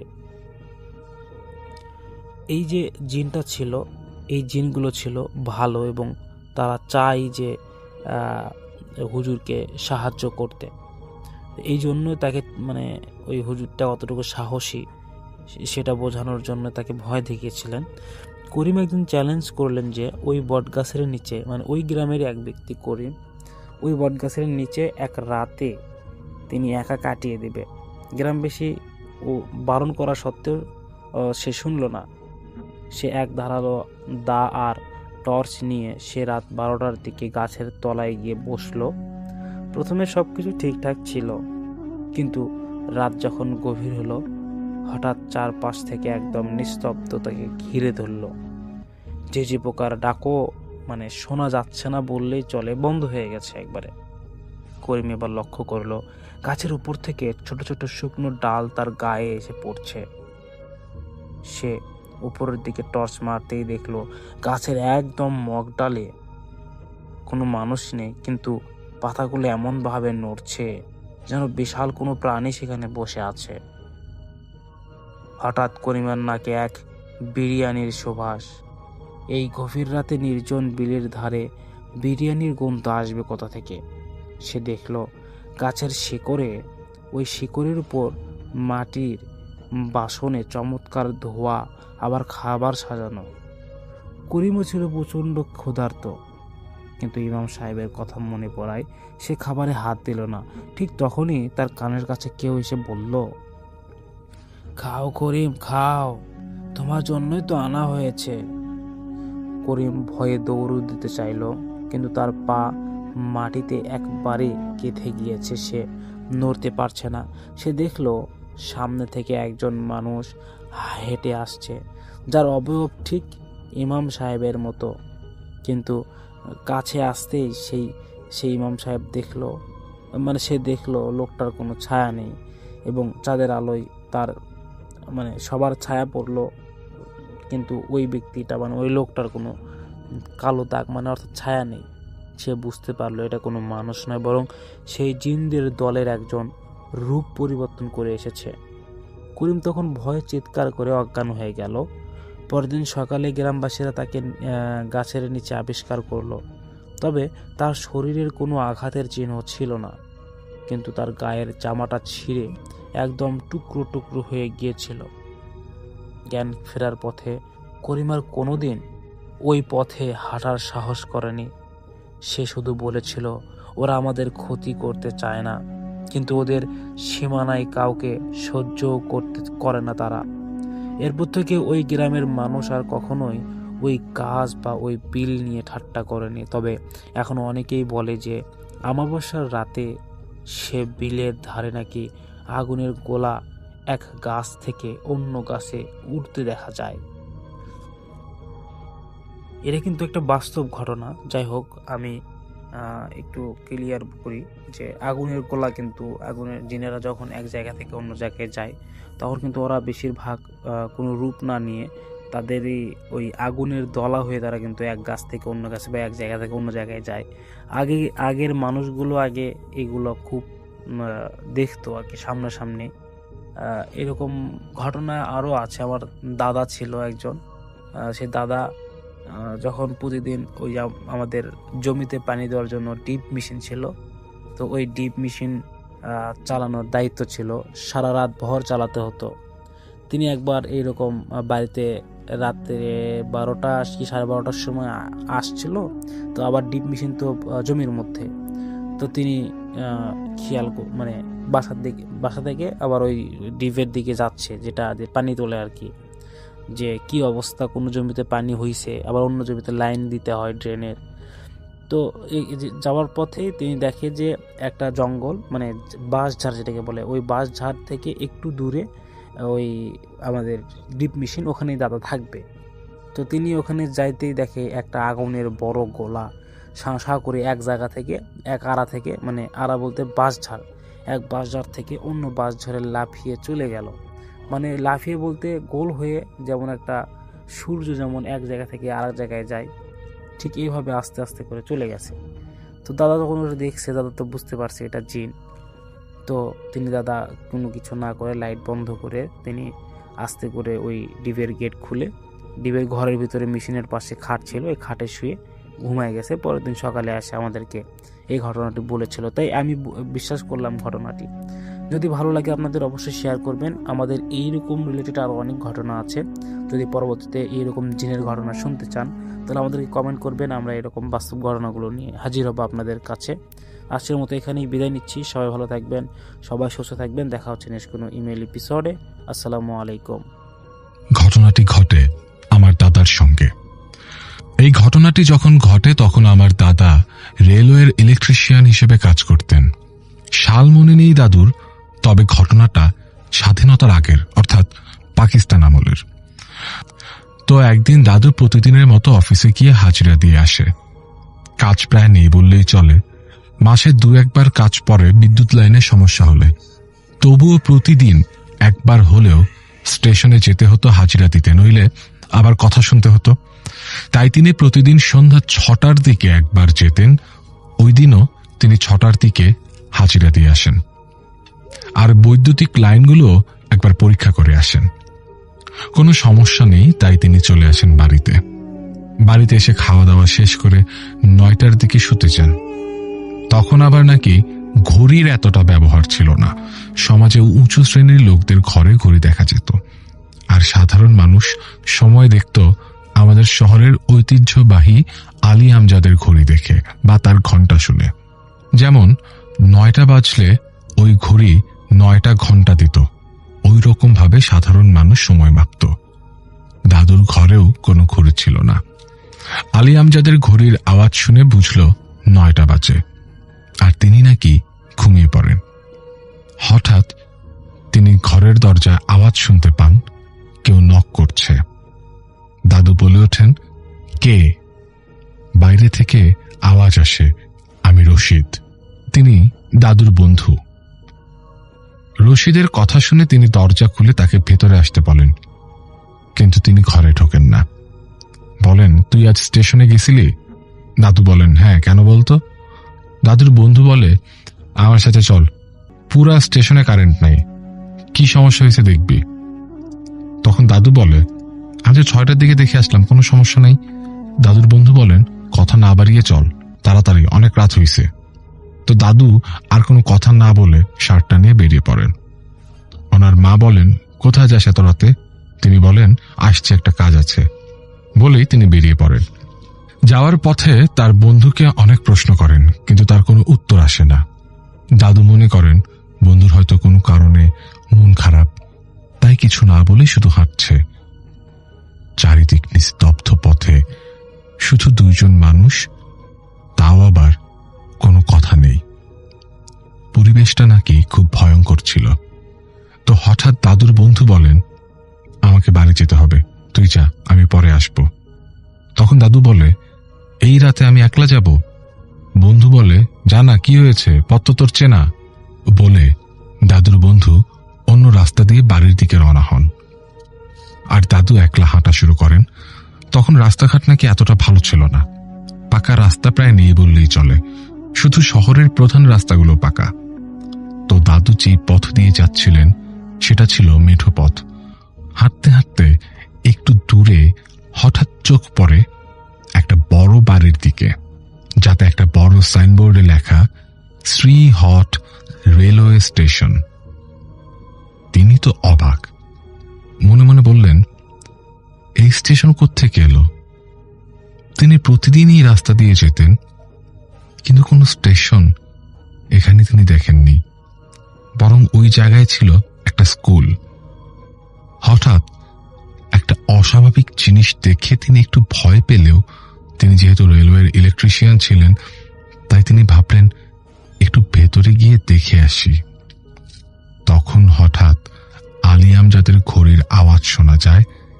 তো ঘড়ির নাকি 2টা ঘন্টা পরে, আর তিনি বুঝলেন কয়টা বাজে, রাত 2টা। তিনি হেঁটে আরেকটু সামনে যান, দেখেন রেল লাইন দেখা যাচ্ছে, তার 2 পাশে হালকা আলোর ল্যাম্প পোস্ট সারিবদ্ধ প্রায় 10-15 ফুট পর্যন্ত। আর লাইটগুলো ছিল বর্তমানে যে এক প্রকার লাইট পাওয়া যায় লাল আর হলুদ রঙের মিশ্রণে, 60-100 ইত্যাদি ওয়াটের লাইট, কিন্তু ওই ল্যাম্প পোস্টের আলো আরো কম ছিল। দাদু ভাবেন এসব কি, ভাবতে ভাবতে তিনি এগিয়ে যান, আর পাশেই দেখেন স্টেশন মাস্টারের রুম। তিনি ভেতরে যাবেন এমন সময় দেখেন কোট প্যান্ট বুট পরা 2 জন লোক দাদুকে পাশ কাটিয়ে চলে গেল।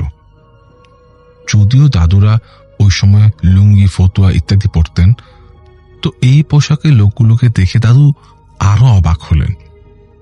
তিনি স্টেশন মাস্টারের রুমে ঢুকে আবার অবাক হয়ে পড়েন। দেখেন স্টেশন মাস্টারের মাথায় একটা টুপি পরনে, লাল কোট আর কালো প্যান্ট, কালো বুট। তিনি কতক্ষণ দাঁড়িয়ে থেকে স্টেশন মাস্টারের দিকে এগিয়ে যান। দাদু আসে না। আবার বলেন, আসসালামু আলাইকুম। এবার স্টেশন মাস্টার দাদুর দিকে তাকায়। তারপর দাদু দেখে যে স্টেশন মাস্টারের মুখ খুব বিভৎসভাবে পড়া, চোখ দুটো কোটর থেকে ঠিকরে যেন বেরিয়ে পড়ছে। দাদুর দিকে তাকিয়ে লোকটি বিভৎস মুখে একটা হাসি দিয়ে দাদুর দিকে এগিয়ে আসে। তখন দাদু স্টেশন মাস্টারের রুম থেকে বেরিয়ে দৌড় দেয়, আর বেরিয়ে দেখে স্টেশনে যত লোক ছিল তাদের সবার চেহারাই খুবই বিভৎস। দাদু কিছু না বুঝে রেল লাইনের দিকে দৌড় দেন আর বিভিন্ন সূরা পড়তে থাকেন, আর লোকগুলোও তার দিকে দৌড় দেয়। দৌড়াতে দৌড়াতে দূরে চোখে পড়ে একটা আলো, যা আস্তে আস্তে দাদুর দিকে এগিয়ে আসছে। দাদু মনে সাহস পান, ভাবেন কেউ হয়তো তাকে দেখতে পেয়েছে, তাই এগিয়ে আসছে। যখন আলোটা একটু সামনে আসে তখন তিনি বুঝলেন এটা একটা ট্রেনের আলো।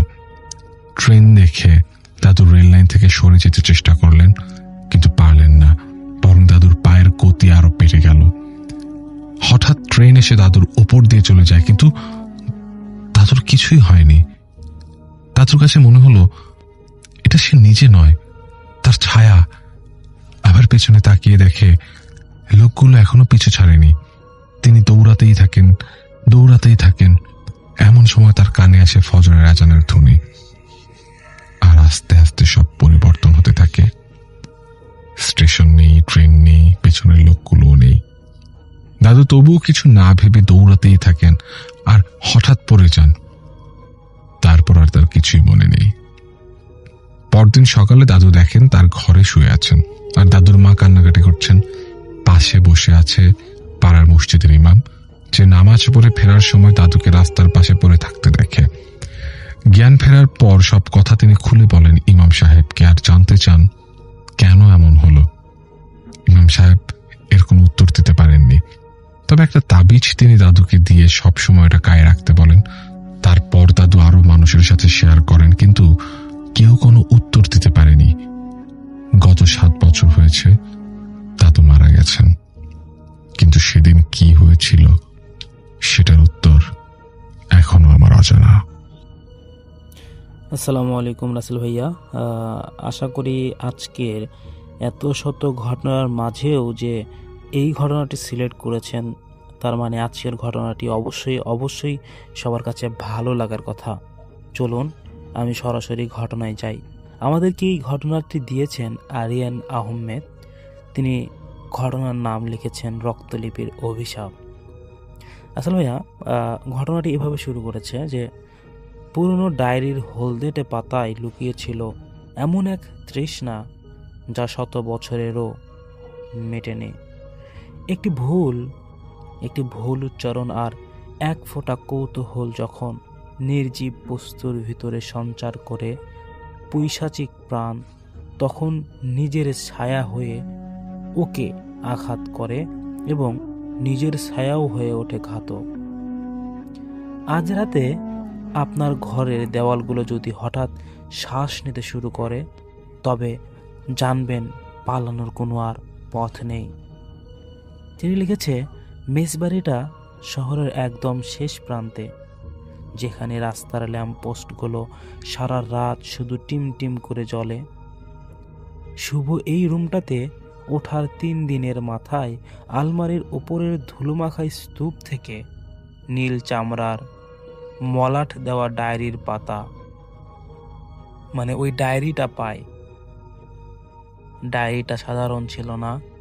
ওটার উপর দিয়ে হাত বোলালে মনে হয় কোনো এক শুকনো চামড়ার স্পর্শ করা হচ্ছে।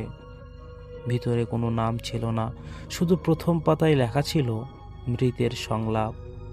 শুভ ভেবেছিল হয়তো কোনো তান্ত্রিকের শখের ডায়েরি।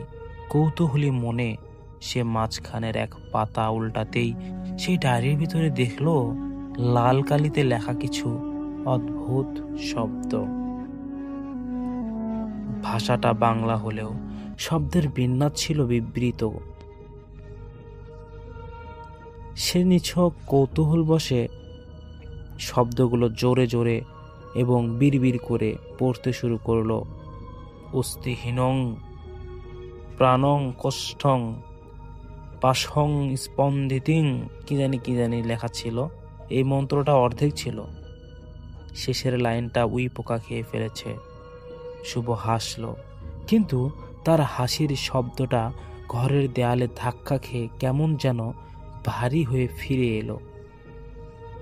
সে রাতে প্রথম শব্দটা শোনা গেল রাত 2টায়। শুভর মনে হলো তার পড়ার টেবিলের কাঠের চেয়ারটাকেও টেনে মেঝের ওপর সরিয়ে দিচ্ছে। মানে একটা ক্যাচ ক্যাচ শব্দে তার ঘুম ভেঙে গেল। টেবিল ল্যাম্পটা জ্বালাতেই সে দেখলো চেয়ারটা ঠিক আগের জায়গাতেই আছে, কিন্তু একটা অদ্ভুত ব্যাপার, চেয়ারের উপর রাখা তার ভিজে তোয়ালাটা মাটিতে পড়ে আছে, আর কাঠের উপর ছোট ছোট ছোট ঘামের মতো জলবিন্দু। শুভ বিড়বিড় করে বলল, এটা তো ইঁদুর হতে পারে না, বা হইতে পারে ইঁদুর, কিন্তু পরক্ষণে তার শিরদাঁড় দিয়ে একটা হিম শীতল স্রোত বয়ে গেল। তার মনে হলো চেয়ারটা যেন আগের চেয়ে একটু বেশি হেলে আছে তার দিকে, ঠিক যেভাবে কেউ তীক্ষ্ণ নজরে কাউকে লক্ষ্য করে। পরের দিন সকালে মেসে থাকে সে, ওই মেসের ডাইনিং টেবিলে বসে যখন শুভ নাস্তা করছিল, তখন তার কলমটা শার্টের পকেট থেকে লাফ দিয়ে মেঝেতে পড়ে যায়। সে তুলতে গিয়ে দেখলো কলমটা গড়িয়ে গড়িয়ে দরজার দিকে যাচ্ছে। কোনো ঢাল নেই, বাতাস নেই, অথচ কলমটা নিজের ইচ্ছাতেই দৌড়াচ্ছে। শুভ ওটা কুড়িয়ে নিতেই তার হাতের তালুতে হালকা চিমটি কাটার মতো একটা অনুভূতি হলো। সে ভালো করে তাকিয়ে দেখলো প্লাস্টিকের কলমের গায়ে সূক্ষ্ম সূক্ষ্ম কিছু শিরার মতো দাগ ফুটে উঠেছে। ওটা যেন ধুকপুক করছে। ভয়ে কলমটা সে আরো ছুঁড়ে ফেলে দিল। পাশে বাসা রুমমেট আকাশ অবাক হয়ে জিজ্ঞেস করলো, পাশে বসা ছিল। সে বলল, কি হলো রে, এভাবে আতকে উঠলে কেন? শুভ আমতা আমতা করে বলল, না কিছু না, হাত থেকে পিছলে গেছে কলমটি। আকাশের দৃষ্টি তখন টেবিলের উপর রাখা ওই ভাতের থালার দিকে। সে চাপা গলায় বলল, তোর কি মনে হচ্ছে থালাটা একটু আগে নড়লো? মানে আমার পাশে বসার যে ব্যক্তিটি ছিল তাকে বললাম যে, তোর কি মনে হচ্ছে কোনোভাবে যে এই থালটা নড়লো? বাড়ি সারা রাত বার সাথে সাথে ঘরের পরিবেশটা মানে ওই ম্যাচে গুমোট হয়ে আসতে লাগলো। ঘরের আসবাবপত্রগুলো যেন ধীরে ধীরে তাদের চরিত্র বদলে ফেলছে। দেওয়াল ঘড়িটা টিকটিক শব্দ করছিল, কিন্তু সেই শব্দের ছন্দটা এখন অনেকটা মানুষের হৃৎপিণ্ড স্থানের মতো শোনা যাচ্ছে। ধুকপুক ধুকপুক ধুকপুক। শুভ এবার বিছানায় শুয়ে ওই ডায়েরিটার কথা ভাবছিল। তার মাথায় বারবার সেই অসম্পূর্ণ মন্ত্রটা ঘুরপাক খাচ্ছিল। হঠাৎ তার মনে হলো ঘরের সিলিং ফ্যানটা বন বন করে ঘুরলেও সেখান থেকে কোনো বাতাস আসছে না, বরং একটা পোড়া মাংসের গন্ধ আসছে। সে তাকিয়ে দেখলো ফ্যানের 3টা ব্লেড যেন পাখির ডানার মতো অদ্ভুতভাবে উপর নিচ ওঠানামা করছে। শুভ বিছানা ছেড়ে উঠে দাঁড়াতেই দেখলো তার বালিশটা নিজে থেকেই ফুলে উঠেছে, আবার কুঁচকে যাচ্ছে, ঠিক বেলুনের মতো। বা এভাবে বলা যায় যে অনেক দীর্ঘ শ্বাস নিলে বুকটা ফুলে ওঠে, আবার শ্বাস ছাড়লে বুকটা ছোট হয়ে যায়। এইসব দেখে সে চিৎকার করতে গিয়েও চিৎকার করতে পারল না। তার গলার স্বর যেন কেউ পাথর দিয়ে চেপে ধরেছে। সে দেখলো তার পড়ার টেবিলের উপর রাখা বইগুলো একে একে ডানার মতো খুলে যাচ্ছে। পাতার শব্দগুলো হাসির মতো শোনাচ্ছে। আলমারির ওই পাল্লাটা ধীরে ধীরে খুলছে আবার বন্ধ হচ্ছে, ঠিক যেন কোনো অতিকায় জানোয়ারের চোয়াল এরকম। শুভ দরজার দিকে দৌড় দিতে চাইল, কিন্তু দেখলো দরজার হাতলটা যে ধাতব থেকে কেমন যেন নরম মাংসে পরিণত হলো। হাত দিতেই সেটা উষ্ণ আর পিচ্ছিল মনে হলো। তার হাতের তালুতে একটা লবব শব্দ অনুভব হলো। দরজা নবয়ের ভেতর দিয়ে রক্ত সঞ্চালন স্পন্দন হলো। সে ভয়ে এবার পিছিয়ে এলো। তখনই শুনতে পেল পিছন থেকে একটা ফিসফিসানি শব্দ। কোনো নির্দিষ্ট মানুষের গলায় নয়, মনে হলো ঘরের খাট, আলমারি আর চেয়ারগুলো সমস্বরে কথা বলে উঠছে। তারা বলছে, আমাদের পূর্ণ করো, মন্ত্রটা শেষ করো, আমাদের প্রাণ অসম্পূর্ণ হয়ে আছে, তুমি যেহেতু মন্ত্রটি শুরু করেছিলে, এইবার শেষ করো। এসব চারিদিক থেকে কথা যখন আসছিল, তখন ভয়ে নীল হয়ে শুভ ডায়েরিটা খুঁজতে শুরু করলো। কিন্তু ডায়েরিটা যেখানে রাখা ছিল, ওই ডায়েরিটা সেখানে নেই। ওটা এখন ঘরের মেঝেতে একা একাই হেঁটে বেড়াচ্ছে, পাতার উপর পাতা আছড়ে শব্দ করছে। এবং শুভ বুঝতে পারলো এই নির্জীব বস্তুগুলো এখন খুব ক্ষুধার্ত। তারা কেবল নড়াচড়া করতে চায় না, তারা পূর্ণতা চায়। আর সেই পূর্ণতার জন্য দরকার প্রাণ বা রক্ত। হঠাৎ সে অনুভব করলো তার পায়ের নিচে মেঝেটা শক্ত নয়, বরং অতি নরম আর স্পঞ্জি হয়ে গেছে। এরপর ওই যে গ্রিলটা, দরজার যে গ্রিলটা, এই মেঝে ওই ঘরের মেঝেটাকে মনে হয় এত নরম হয়ে গেছে যে মনে হয় খাওয়ার মতো করে নিজের দিকে টেনে নিচ্ছে। সে প্রাণপণে ঘরের দরজার গ্রিলটা ধরলো, কিন্তু গ্রিলটা ধরার সাথে সাথেই তার মনে হলো সে কোনো জ্যান্ত হাত বা জ্যান্ত হাড় ধরেছে। লোহার রডগুলো বাঁকা হয়ে তার হাত দুটোকে পেঁচিয়ে ধরলো। শুভ যন্ত্রণায়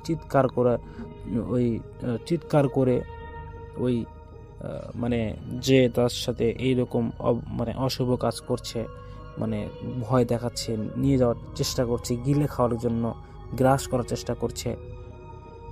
যখন তারা হাতগুলো খুব শক্তভাবে ওই গ্রিলগুলো পেঁচিয়ে ধরে, তখন শুভ যন্ত্রণায় চিৎকার করে উঠল এবং বলল, ছেড়ে দাও, কেউ আছো, বাঁচাও আমাকে। বাইরে তখন ঝমঝম করে বৃষ্টি শুরু হয়েছে। বৃষ্টির শব্দে তার চিৎকার চাপা পড়ে গেল। ঘরের আসবাবপত্রগুলো এখন তার দিকে ঘিরে আসছে। কাঠের আলমারিটা হেলে পড়ে তার উপরে আশ্রে পড়তে চাইছে, যেন তার হাড়গুলো গুঁড়ো করে দেবে। ডায়েরিটা হঠাৎ বাতাসে ভাসতে শুরু করলো এবং ঠিক শুভর চোখের সামনে এসে স্থির হলো।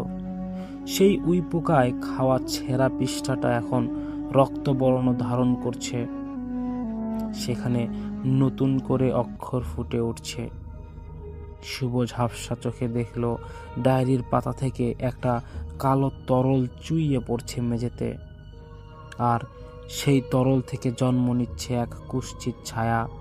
শুভ বুঝতে পারলো যে তান্ত্রিক এই ডায়েরি লিখেছেন, সে মারা যাননি, সে নিজেকে এই নির্জীব বস্তুগুলোর ভিতরে বন্দি করে রেখেছিল। এক অসম্পূর্ণ মন্ত্রের মায়ায় আজ শুভর একটা ভুলের কারণে সে মুক্তি পেতে চাইছে শুভর শরীর দখল করে। ঘরের আলোটা দপ করে এবার নিভে গেল। এই অন্ধকারের ভেতরে শুভ অনুভব করলো হাজার হাজার ঠান্ডা হাতের মতো কিছু একটা তাকে স্পর্শ করছে। সেগুলো খাট, আলমারি আর বইয়ের পাতা। তারা তাকে টেনে ডায়েরিটার কাছে নিয়ে যাচ্ছে। শুভর কানের কাছে সেই পৈশাচিক কণ্ঠস্বর আবার বেঁচে উঠল, শেষ লাইনটা পড়, তবেই আমরা শান্ত হব, শুধু শেষ লাইনটা। শুভ দেখল তার নিজের হাতটা তার অজান্তেই ডায়েরির সেই নতুন ফুটে ওঠা লাইনটির দিকে এগিয়ে যাচ্ছে। সে কি শেষ লাইনটা পড়বে? আপনাদের কি মনে হয়? নাকি এই জ্যান্ত ঘরটা তাকে গ্রাস করে বিলীন হয়ে যাবে? শুভর চোখের সামনে ডায়েরিটির পাতাগুলো যেন ধকভক ধকভক করছে। অন্ধকার ঘরে একমাত্র ওই পুরনো ডায়েরিটা থেকেই একটা ক্ষীণ নীলাভ আভা বের হচ্ছে। তার হাতটা কাঁপছে, কিন্তু এক দৃশ্য শক্তি তার আঙ্গুলকে ওই রক্তবর্ণে লেখা শেষ লাইনটার দিকে টেনে নিয়ে যাচ্ছে। সে মুখ ঘুরিয়ে নিতে চাইল, কিন্তু দেখলো তার ঘরের দেওয়ালগুলো এখন আর ইটের নয়, প্লাস্টারগুলো খসে গিয়ে সেখানে এক অদ্ভুত মাংস আস্তরণ হয়েছে, যা কোনো প্রাণের ফুসফুসের মতো ছন্দ মেনে ওঠানামা করছে।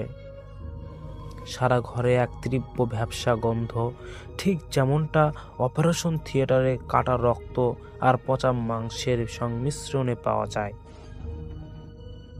সে চিৎকার করে ডাকলো, আকাশ, আকাশ, বাঁচা আমাকে!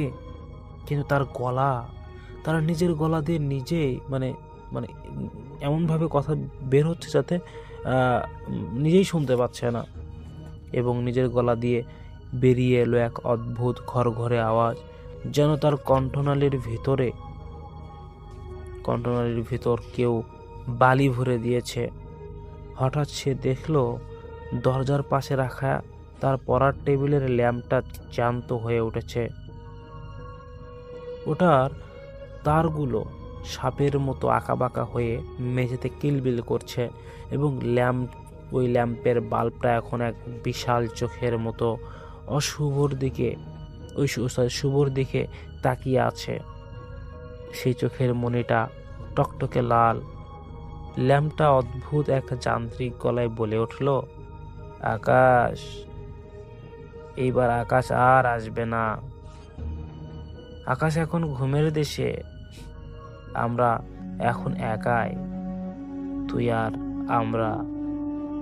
শুভর পায়ের সেই থেকে মেঝের টাইলসগুলো সরে যেতে লাগলো। সে অনুভব করলো তার পায়ের পাতাগুলো মেঝেতে গেঁথে যাচ্ছে।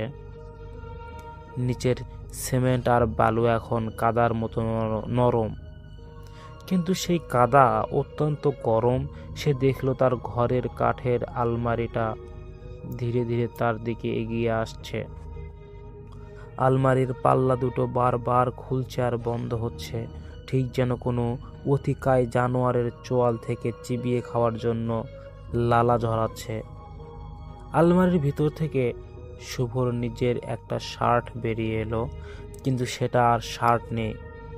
সেটা একটা জ্যান্ত অবয়বে পরিণত হয়েছে, যার কোনো মুখ নেই, শুধু দুটো লম্বা হাত শুভর গলার দিকে এগিয়ে আসছে।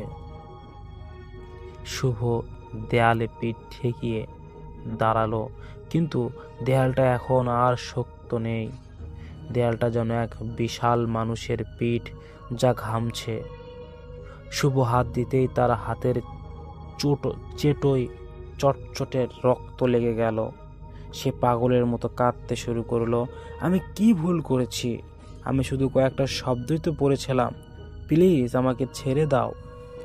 ঠিক তখনই ওই ডায়েরিটা আবার তার মুখের সামনে এসে স্থির হলো। এবার ডায়েরিটি থেকে একটা স্পষ্ট গম্ভীর কণ্ঠস্বর ভেসে এলো।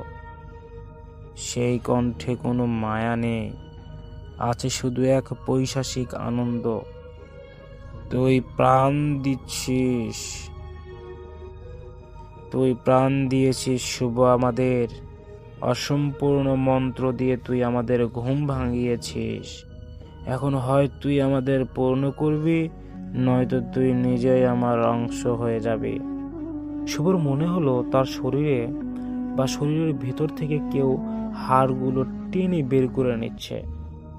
সে দেখলো তার হাত ঘড়িটা তার কবজি কামড়াচ্ছে।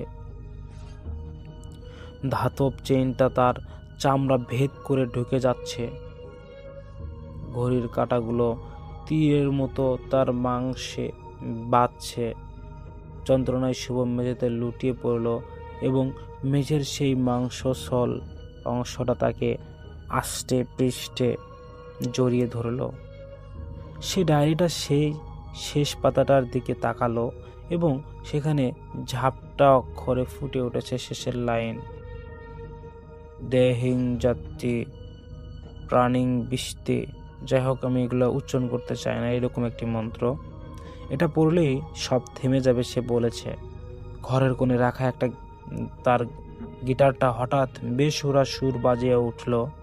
গিটারের তারগুলো যেন কারো গলার রগ যা ছিঁড়ে যাওয়ার উপক্রম হয়েছে।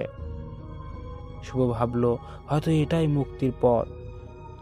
সে অমানসিক যন্ত্রণার মাঝেও জোরে চিৎকার করে ওই শেষ লাইনটা পড়ল, দে হিং যে তিং। যাই হোক, মন্ত্রটা শেষ করার সাথে সাথে পুরো ঘরটা 1 সেকেন্ডের জন্য নিস্তব্ধ হয়ে গেল। নড়াচড়া থেমে গেল, দেয়ালগুলো আবার শক্ত হয়ে গেল, আলমারিটা স্থির হলো, মেঝের সেই কাদাটে ভাবটা অদৃশ্য হয়ে গেল। শুভ হাঁপাতে হাঁপাতে মেঝেতে শুয়ে রইল। তার মনে হলো সে বেঁচে গিয়েছে, কিন্তু সেই স্বস্তি স্থায়ী হলো মাত্র কয়েক সেকেন্ড। সে অনুভব করলো তার শরীরটা অদ্ভুত রকমের হালকা হয়ে যাচ্ছে। সে নিজের হাতের দিকে তাকালো এবং আতঙ্কে তার কলিজা শুকিয়ে গেল। তার হাতটা ধীরে ধীরে কাচের মতো স্বচ্ছ হয়ে যাচ্ছে। সে টলতে টলতে ড্রেসিং টেবিলের আয়নার সামনে গিয়ে দাঁড়ালো। আয়নায় সে নিজের চেহারা দেখতে পেল না। আয়নার ভিতরে তার জায়গায় দাঁড়িয়ে আছে মৃত তান্ত্রিক, যার ডায়েরি সে পেয়েছিল। তান্ত্রিকের ঠোঁটে এক পৈশাচিক হাসি। তান্ত্রিক আয়নার ভিতর থেকে হাত বাড়িয়ে শুভর গলা চেপে ধরল। শুভ গঙ্গাতে দেখল তার নিজের শরীরটা ধীরে ধীরে সংকুচিত হয়ে যাচ্ছে। তার হাড় মাংস সব রক্ত যেন শুষে নিচ্ছে। ঘরের আসবাবপত্রগুলো সে দেখল তার পা দুটো কাঠের মতো শক্ত হয়ে মেঝের সাথে ঝুরে আছে। তার হাত দুটো ছড়িয়ে গিয়ে আলমারির হাতল হয়ে যাচ্ছে। সে চিৎকার করতে চাইল, কিন্তু তার মুখ দিয়ে একটা কণ্ঠও বের হলো না। শুভ এখন আর মানুষ নেই, সে এখন তার নিজের ঘরের সেই পুরনো কাঠের চেয়ারে পরিণত হয়ে গেছে। তার চেতনা আজ, সে সব দেখতে পাচ্ছে, শুধু শুনতে পাচ্ছে, কিন্তু নড়ার ক্ষমতা নেই তার। পরের দিন সকালে মেসের কাজের লোক ঘর পরিষ্কার করতে এসে দেখলো রুমটা একদম ফাঁকা। শুভ কোথাও নেই, শুধু ঘরের মাঝখানে একটা নতুন পলিশ করা কাঠের চেয়ার কাপড়ে আছে। লোকটা যখন চেয়ারটা সরাতে গেল, সে অবাক হয়ে দেখলো চেয়ারটা কেমন যেন উষ্ণ, ঠিক মানুষের শরীরের মতো। সে চেয়ারের হাতলে রাখা সেই তার দেহটা, তার হুট করে মনে হলো যে ভিতরে কিছু একটা ধুকপুক করছে। ঠিক তখনই ডায়েরির টেবিলের উপরে রাখা নীল চামড়ার ডায়েরিটা বাতাসের ঝাপটায় একেবারে নড়ে উঠল।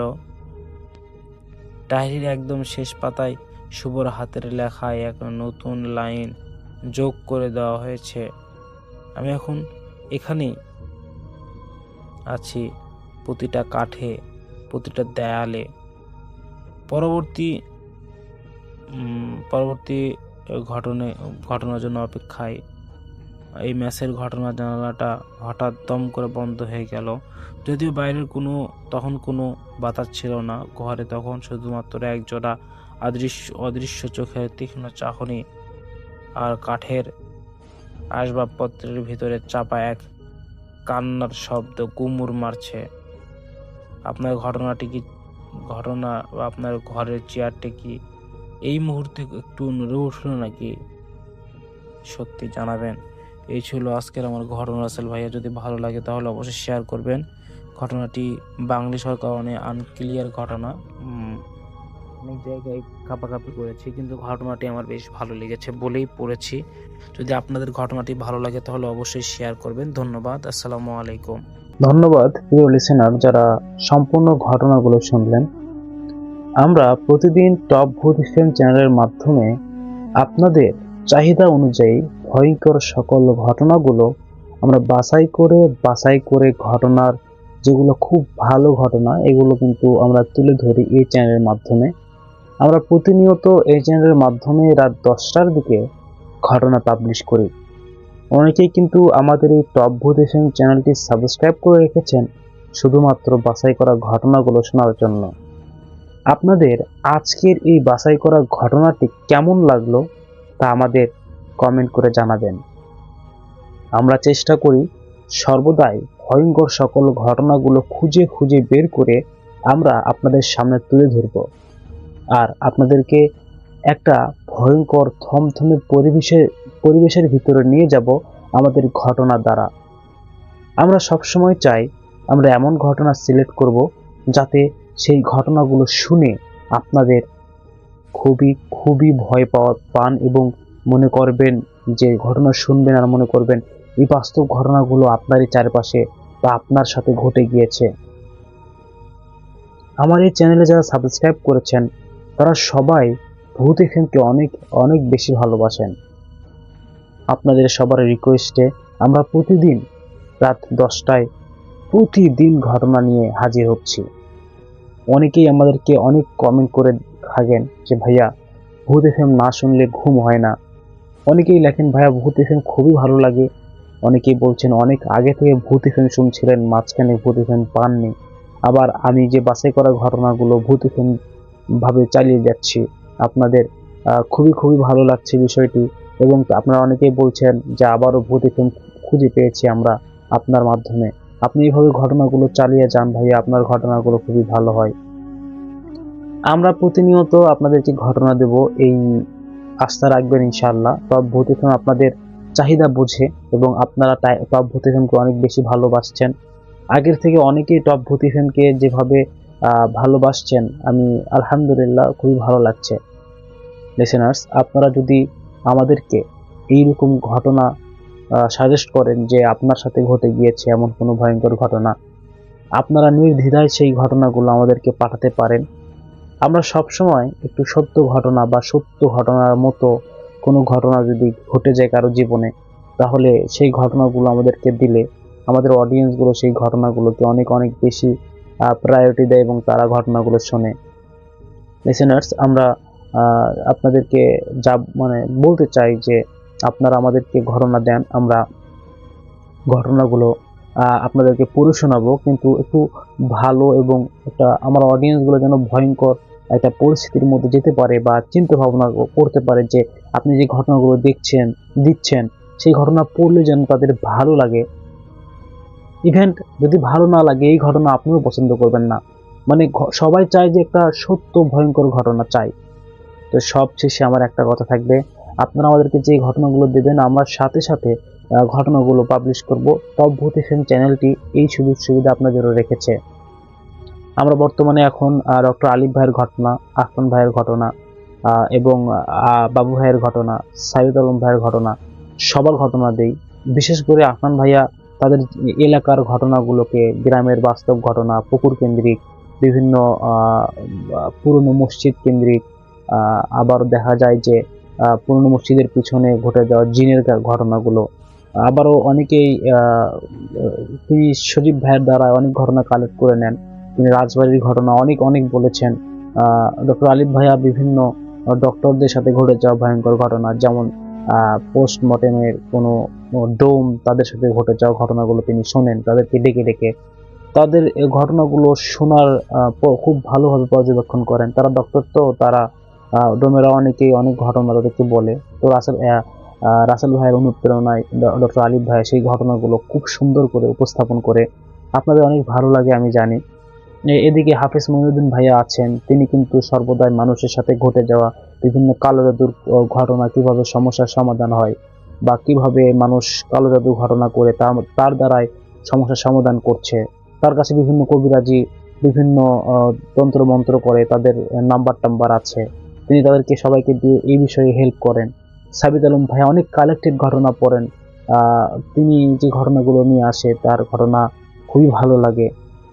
এবং আফরান ভাইয়া যে আলামিনের ঘটনাগুলো পড়ে, রাসেল ভাইয়া এই ঘটনাগুলো খুবই বেশি পছন্দ করেন, কারণ আলামিনের ঘটনা মানেই স্পেশাল ঘটনা, সেটা রাসেল ভাই নিজেই বলেন। তো আমরা চাই যে আমরা পরবর্তীতে এইরকম তাদের দ্বারা কোনো ভয়ঙ্কর ঘটনা যদি আবারও ঘটে যায়, তাদের দ্বারা কালেক্টেড ঘটনা, তাদের সাথে ঘটে যাওয়া ঘটনা আফরান ভাইয়ার মুখে বা ডক্টর আলিফ ভাইয়ার মুখে, সাবিত আলম ভাইয়ার মুখে, হাফেজ মঈনুদ্দিন ভাইয়ার মুখে, বাবু ভাইয়ের তো ঘটনা এখন ইদানিং খুব কম চলছে, আপনারা এখনো আমাকে কমেন্ট করেননি। যদি বাবু ভাইয়ের ঘটনা ভালো লাগে তাহলে আমাদের কমেন্ট করবেন, তাহলে আমরা বাবু ভাইয়ের কণ্ঠেও ঘটনা নিয়ে আসব।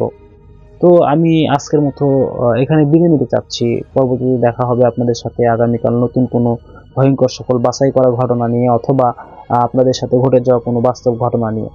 তো আপনারা আমাদেরকে ঘটনা পাঠান, আমরা আপনাদের ঘটনা ইনশাআল্লাহ দিব, এবং পরবর্তীতে আপনারা কার কণ্ঠে ঘটনা শুনতে চান তা অবশ্যই কমেন্ট করে জানাবেন। সবাই ভালো থাকবেন, সুস্থ থাকবেন। দেখা হচ্ছে নেক্সট কোনো ইমেইল এপিসোডে। আসসালামু আলাইকুম।